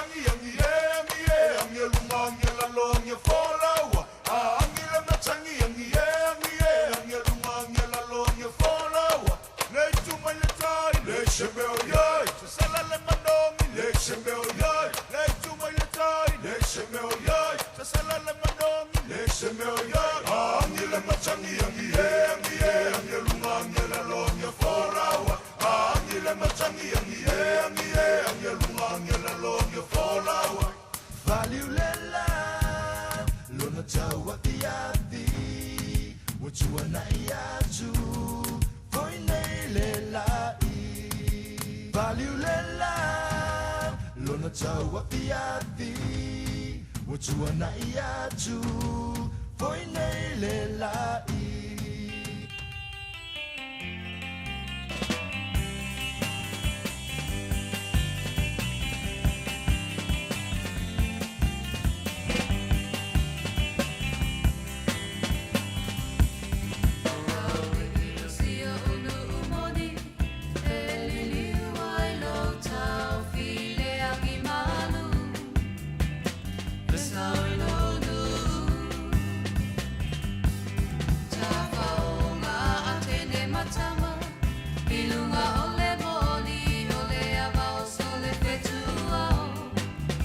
Samoa for iua Le masina e wawa aia I lunga maunga Ano fo au I lauli I mo uma whauwhaunga Ai o te le whaanga loina Ola o pele ta sima e tutuila Le lao Samoa E kukula mai e atua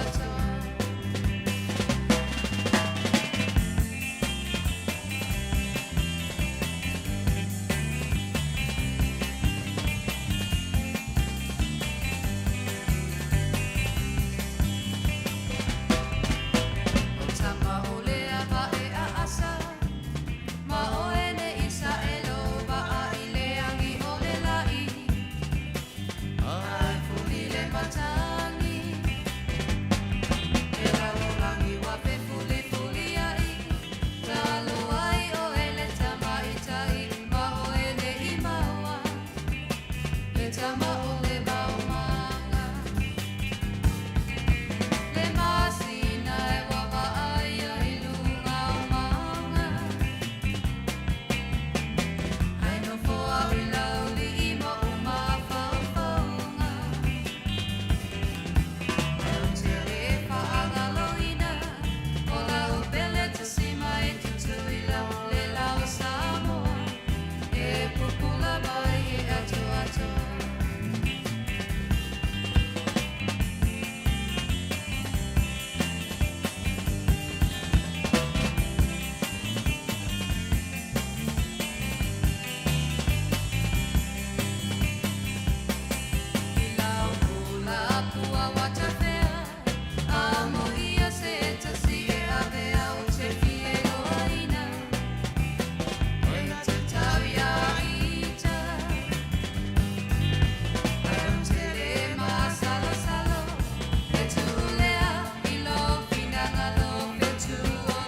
whaatalo whātu lau whaafonga angale nei tu lau leaso a la maia o tātou telefoni ua tu whātasia e lau Radio Samoa. I talo ta mua, o le tai au na leilana fola si aile I unga le whamsinonga mo le tamai tai o Hegion Lee I moli anga le whasio te tangata ma le loto iai po le murder. Ma ono o tu langa mata o tio le ni mata upu ua whaailo ai e solo atoa lea tamai tai Korea I le whale pui pui I lona whasio ti ai o lana whanau e to lua. O le nemata upu na lau walunga I la antunu I le tausanga lua o lua ina ua maua tino nai whanau witi I te tonu ni ato pau na tu iai e li I le maea o na whao o iai o le oti. O le tūlanga winga e se lea mata upu I le whaasolo ai o suenga whaapitoa I tino maali liwa nei whanau na maua ai e lata lava le whātau sanga talo na whanoola o ila ua nei.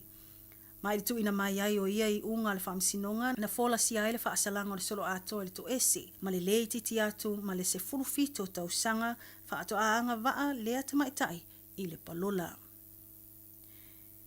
O lo sa ile leo Graham Dillon Shutter tol su whātau sanga le matua o lea li o lo tua ia ni mta upu se lua o osu wha inga mātanga po le indecent assaults na tu lai mai le taia o la so luasful lua o November I whaitu o Mayoral Drive.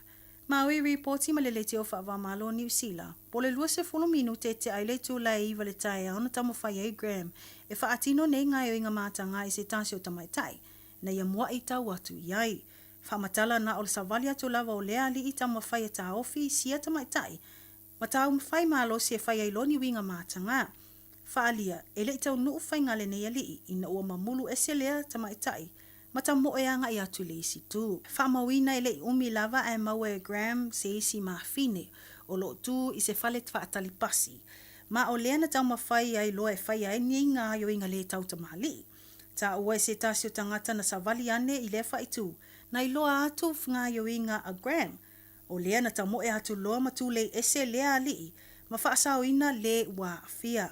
I whamatalanga o le taimi muli na wa ai Graham. O le taimi lea na sola ese mai ai maanga I atu I Albert Park. Ua whaamaonia le tu ina mai e leo o ni tuisi sai le tau fia whaapango tai o Graham. Po le vaenga o ta ua le ngangana Peritania o le warrants for arrest. Ma o whaasalala wai nei I awala o fisota inga bei o fupenga ta whailangi le social media. Ma tu ina atu whaamaumaunga I leo uma o lo I le taulanga ma whaitu e la tāne I no whanga na iai lea li. A wale whaatino ai o lātou sa I linga. Inisa tala o whaamaunia mai ele Met Services a New Zealand po le ofiso le wa ai tau. Le te leo le avanoe ono tu ina mai ai so lātou whautuanga mo tangata lautele I South Island. Tu langa le mawalunga o le vevela o le ai lea whaitu. Ma ua foi, le vave whaalongo ina o le malosi o le vevela na I loo isi o tausanga. I whaamaumaunga mwhaamtalanga mo le so o loo mai tawina ai Timaru e torosfuru ti keri le malosi. Dunedin luasfuru valu ti keri. Ma whaitu o kalaistete luasfuru iwa ti keri le vevela o le asotofi ono o atu lava le malosi le torosfuru ti keri. Ta ue le sui o le wa ai tau o le tele lava o taimi whaatu atu ina mai lava whaasala launga mwhautuanga.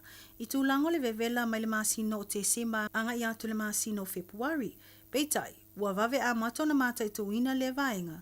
Ta luai le moli mawina o le mawhanwhana tele o le savile angi mai matu I sifo. Ta ua e whai lava sina mawalunga na I loo le vevela e masani ai mo le masino Novema. Ua whautuaina tangata uma ina ia mata I tu ina le lei le anga I atu ai I fafo mai le vevela whape ai ma le malosi o le la. Mai tala mulmuli o whaamaonia mai reporti ma whaasala launga le whaatau nui nai o se tasi o kone seti I New Zealand wata o le One Love le ana fuafua mo le tausanga fōlua o luono. Whaalia se pepo o whaamtalanga o tau nuu le pūlenga ma le komiti whaafoe I lea whai unga ona o ni afianga manisi o whaafita o liolo whitai ia I nei mai lātou I le tautu whaatasi ai foi o lea fia tele. O nisi o whaafita o lea o fia I tūlanga pangati o lo iai le alo alpe I lunga le taunga tau le soifuanga ua iai nei. O le whaingata I tangata o na whaatupe o lātou malanga e anga I mai ai e awai I le nei konseti. Whaatasi ai ma whaafita o li tau le pūlenga ma le whaatonu sai ai o le One Love. Ma ona o le tūlanga o whaamalulu ai le komiti ma I lātou lo nafa ma tāpenanga. I ana pa anga umai tu sai ma le fuafuanga. O lo iai le naunauta inga sau se taimi o I luma o na toi whaailoa mai lea o se isi tāpenanga mō lea koni seti. Mo le sila fio le One Love o se kone seti le tuainga musika le reggae. Ma o se fulutasi nei tau sanga talona whaatino mai, ma e whaatino lava i te tonu o tauranga. Tātou telefona mo le nei tu lao le aso whaatai whaafonga mai, tau whaasu. Hey, hey!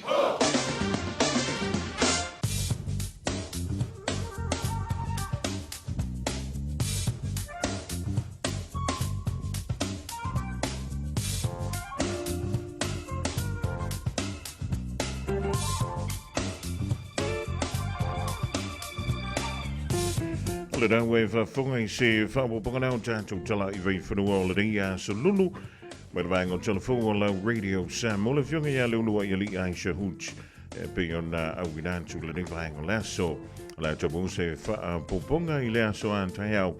Tanto wo le lo fo leo le tua. Jalavan to in Liverpool in New South Wales. If jonge to ali ja to filau Jeffrey to filau. Talo sia we tamale. Ja mal tina fo ja pali sina leo malitina ja lo salia e Island Bay. Yo, e dai le moi Wellington. Ma lo lava fa tele mafto mai. Fai se velali o ko ngakles ke fa solo 2019 maru. Yo, o man tu lava ye ni yo kilani le famela official va ainta. Ja, ole vela mo lunga mo le somo au kilani lus fulmale lima tikeri. Ola nga yantu le po ana nei ola fa peleo na ngi mai sovili. Ja mai tu I mantu I sasai. Ole tulanga nai pe ona tau mai le ring vaing ola. Oli. Ola ngoto le lai le po ana nei le lu se fulu tasi minute e te ai le tula e valu. Ola nga yantu le so ata mo au kilani o so ne le lai le toi fa minute le tula ono I le tai au. Po me a woa e mai ono yeina yuwanga. Ai le I malama ya anto ai le matemi ole Aoauli. So vili angi mai le tu I mantu I sifo I taimi ole Aoauli male fiafi a taiao. Va telefon tu ile lo tanto tru I Samoa. Ole bengani lo tanto talo le tau.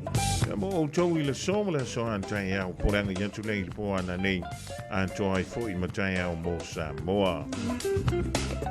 O me o au susu le savilio le vai lau savili mai matu I sasai. O lo ofi ti ai pe Samoa. Mai a wia au matimo e a fia ile antoro uini si utaimi. Ele aini fautuanga e po ni lapta inga o lo fa malusia molo fonua o Samoa ile neia solulu. Ia o le kanala. Alusa o ai de fale pe amanava. Ranga ia tulupo ana ni mo Samoa fa mai o le ai nei wila mafai te tili I no fuanga mawalunga. O le veng mola stofi po la so antaiao. O le a to ulu va solo ai ia nei timo. O le tulanga nai pe o le iei wing o le tau. E langa tila so e fa pe fo I malaso antaiao. Mo au kilani a to ai ma Samoa. Tanto I Australia. Siak yang ngela o telefoni. Fa fanga fa malo si lau telefoni. O nau alu wantu ai le talo le tau. Radio Samoa. Taslima iwatolu amo. Ole tofia tamatane, ole mumata, ile afi, se vai ane la fasa saunga, e se launga loko auna, I mafofaunga kili. Leise boca, leise cheese, leise tequila, faya fafi, leise boca, leise pia, musika pakili. Ole tofia tamatane, pui puina, aina, se vai ane la fasa saunga, e se launga loko auna, I mafofaunga kili. Leise boca, leise cheese, leise tequila, faya fafi, leise boca, leise pia, musika pakili. Kasi le kama valua popo, o lesi kama kakau. Lua kama valu kau, o lesi ofu au. O eke kumai ai le pusa le u, ola le mafofau. Ako fafia ngai au kuanga, faloloa au kau au. Fili mai lau ua, le ngai vavenga asa le u. Bakungi maa asa o lo saitu le vai ia kumu. Maa ilau ia ofi ma le lau mango, oi isulu e koe fili ma le lau anga le wai fafo le uro le sumu. Maa fea, le mawhainga kali e lango lango. A asa le anga o maa e mereka ele vai singango. Pasi mai le se sae, ka po e whai a mama. Me iai ni mea koe anga poe, manga oi koe whaafanga. Ai ale ai, kango loe fasusu mai no pea kanga. Su e masau ia ofi o le a o mule mua kama Cinderella sau oi I pe ai ke pae e Lua lau niu le leiva ai oi I se e I pi I mau Spider-Man I pi e pe se fe e Se si ai pa u ai le umalka o pi se me Toke tamatane pe mumata I le afi Se vai ane la fasa saunga E se launga la o auna E mafofonga ki li Leise boka, leise cheese, leise tequila Fai a fafi, leise boka, leise pia Musika I paki lia Le toke tamatane e pui puinga Aina, se vai ane la fasa saunga E se launga la o auna E mafofonga ki li Leise boka, leise cheese, leise tequila Fai a fafi, leise boka, leise pia Musika I paki lia Fai mai mama, e mua mua le sua le whawhiangainga So so oi le ma le sua, mo le sa o le ngai ainga Samoa, o me ngai e whai ma masanginga O lalafanga, e pele lo loko whalanginga O le moanga I le au si, e poko e inga whamai o le I vivi O le fuela velave, o le koko o le ngau si O le kupua I le make I O le vau filifili nga o le akunga ki sila fi Le so ngalo kia man, kakaunga e whaai keke Peia so whai special units mai meleke Ka apela so nga fuai koko kusa apampang keke Peia ke la vese nga fui e me kai skeke O le kofi au ka u, o le pui puinga O whawhinga e mamaku Ia furo kau kua a esu ea Shua e ke mau o le pukoi kua Whai o le palapala, nga kwa I opa le mango sua Nga o fongo whakapii Waila kiki Ami vii e whinga kāleanga e kose I whala lii Whai vau ka maali I o le whekalai O whai vau le au manga O kua ingo le whonga makai Ma aloso le nguku E pola pui pui ma vaa ai So ma kupala pala I te a O wanga ngalo se kakalo whaafukai O le tofi o tamatane O le mumata I le afi Se vai ane la whasa saunga E se launga la o auna I mafufonga ki li Leise boka, leise cheese, leise tequila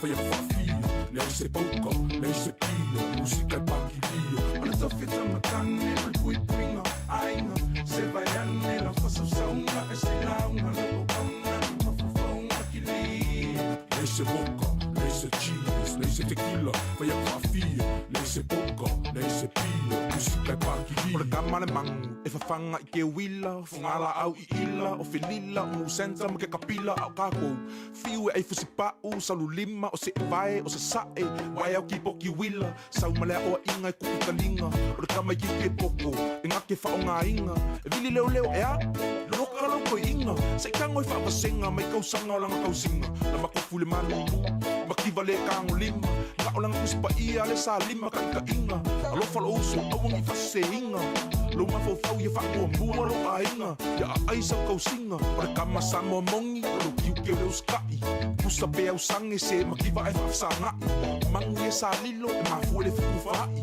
Whamangu yanga mai makua O lau aulo mo lulu mangai Se whakalakalango So se whawhika uli kamo I fofo whasamo O le bonga e loa E fofo e le ala mea Whamai foa a e rap mai ngai peia o e le fuea O le toke tamatane e mumata I le afi Se vai ane la whasa saunga E se launga la o auna I mafufonga ki li Leise boka, leise cheese, leise tequila Whai a whafi, leise boka, leise pia Musika I paki lia O le toke tamatane e pui puinga Aina, se vai ane la whasa saunga E se launga la o auna I mafufonga ki li Leise boka, leise cheese, leise tequila Whai a whafi, leise boka, leise pia Musika I paki lia O le toke tamatane o le mumata I le afi Se vai ane la whasa saunga E se launga la o auna I mafufonga ki li Leise boka, leise cheese, leise tequila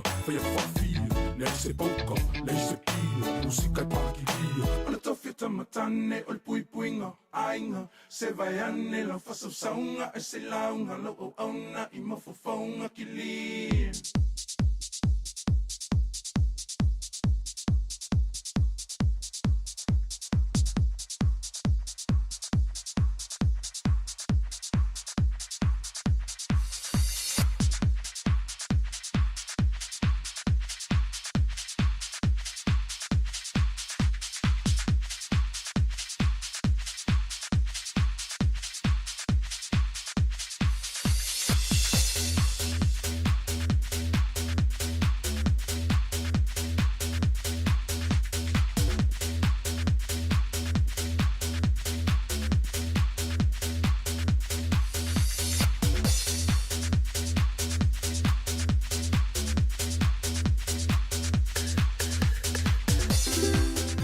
Talo fa Samoa. Wa ule nei o kasputi alu. A wale sui ala ngila ura ule ki o. A eva mai ina se furu lima iwa kolu. Amo. Radio Samoa. Vevela a. Yeah. Feel my feeling kula rangi ke ye. You still shine more where my money. No matter where you go, no matter where you are. Oh, shine more. I didn't not know the matter.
grandma and your grandpa, they were sitting by the tree. She talked about henna, henna.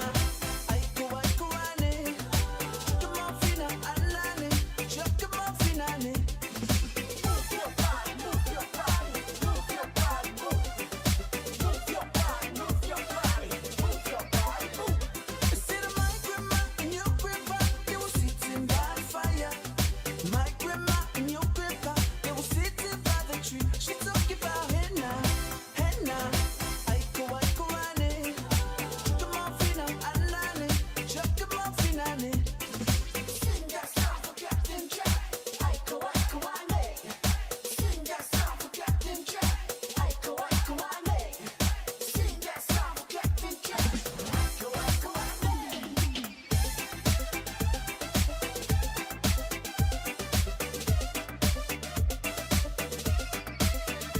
Instead of my grandma and your grandpa, they were sitting by the fire.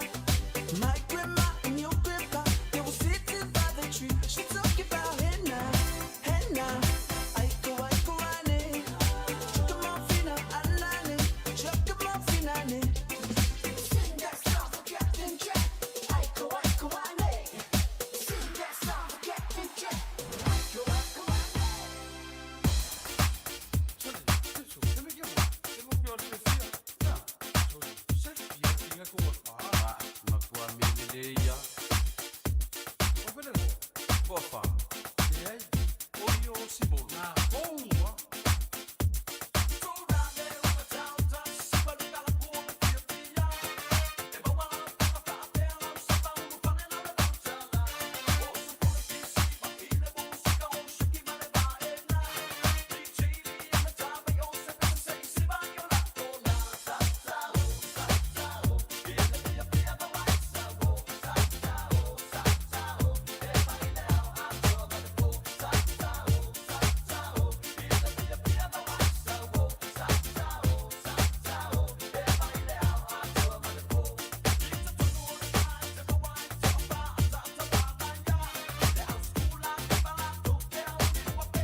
And when it's time to find home, we know the way.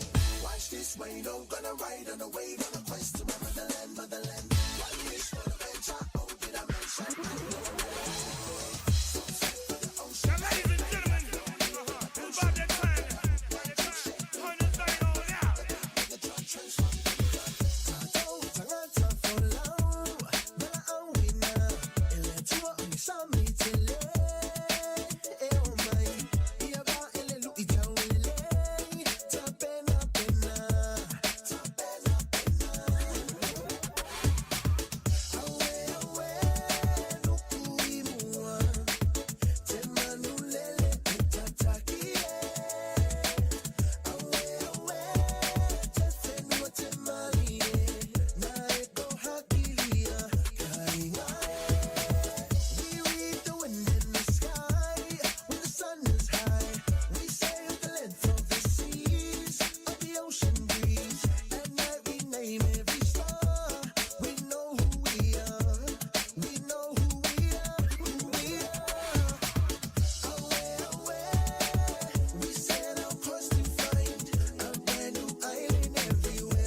stop that. Boys in the front just go flat. Don't phone me back to the show. Tell me who stepped in the front.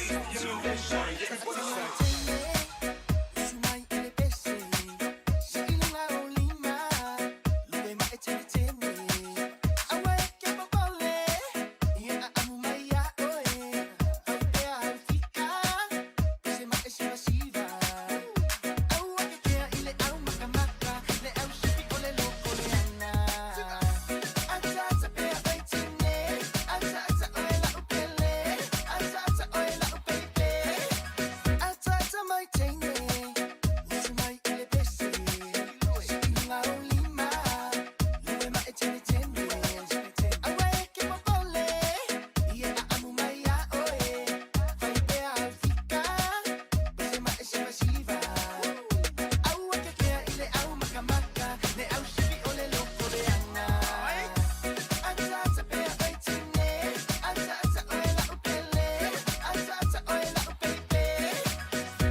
So if you're going to see if you're letting bang on Aoauli, no one to say full tashi mirute. Or the channel late July fan, telephone, I would to load to tell ja, maar ja, to do all the Pacifica. Malela Lolang, ja, on the Suelo, the four of us, Simele Sa. All of young Yale, to Savema, to Polocalam, Massani. All the gang for favor, elegant Leona Balufale, on to Pedro Yelful to a yam, Emile Palamo. Ja, for ele la Wiloino, Nisio Vanga, Eona, Silafia. Ile tapereina leo lo samalo ainga ile fata wina lea o se tau falemotu. Just think a minute. It could change everything.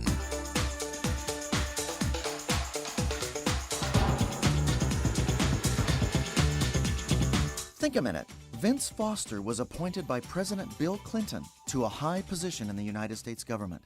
But tragically, not long after he achieved this success, Foster reportedly committed suicide on July 20th, 1993. Just 8 weeks before he killed himself, Foster had been asked to be the speaker to the graduating class of a law school. This is part of the speech to those graduates and new lawyers. Remember that no one has ever said on their deathbed, "I wish I had spent more time at the office." Balance wisely your professional life and your family life. If you are fortunate to have children, your children will grow up and be gone before you know it. I can testify it is true. God allows us only so many opportunities with our children to read a story, go fishing, play ball, and say our prayers together. Try not to miss even one of them. Now, after Vince Foster's tragic death, his wise advice to us fathers and mothers continues to speak to us, especially if we've failed to spend the time we should with our children. So while you're climbing the ladder of success, don't forget your own family and leave them behind. Those years with your children will be gone in a heartbeat. We need to do whatever it takes to grab those important, precious moments with our kids, even if it requires changing jobs, getting a smaller house, or turning down a promotion, an opportunity for a lot more money. No job is worth it if it means you'll spend less time with your children. No money, power, or popularity is worth losing your kids. You and I were created to work and produce in life, and there's no work more important than the work of training and raising children to become mature, successful, good human beings. So don't fail in your life's work because you're too busy making a living. Make a life with your children who will carry on your life's work long after you're gone. Loving and teaching your children is the most important work you'll ever do and the greatest success you can ever have. So why not ask Jesus to forgive you for your failures as a parent? Then ask Him every day to help you know and do what will help your kids to become all He created them to be. Just think a minute.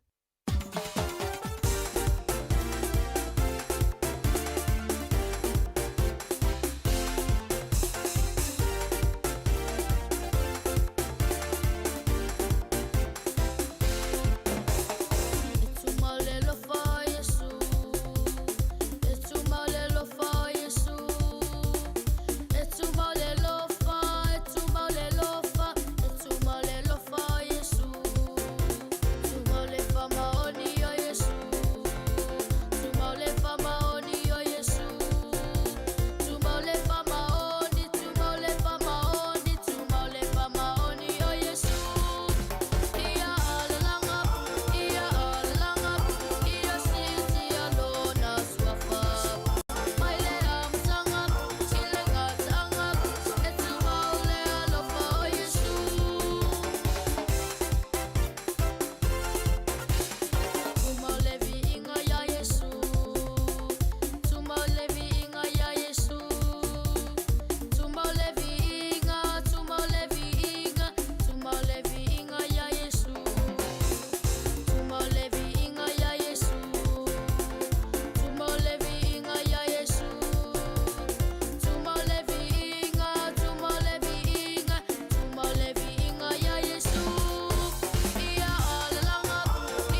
E tu maule alo fo Yesu mai a AJ Nazarene to le fo le divine o le fiafi do to lima minute o le ta le le tu lai fa o to lunga tu na le polo kala me le think a minute mo e ma mo ta tu umalava mo le dia solulu.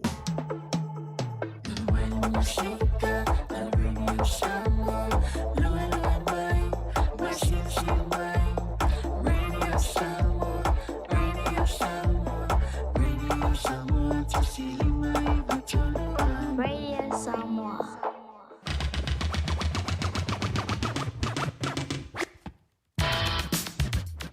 O te lunga tu ina mo se tu mo i Samoa le dia solulu ya.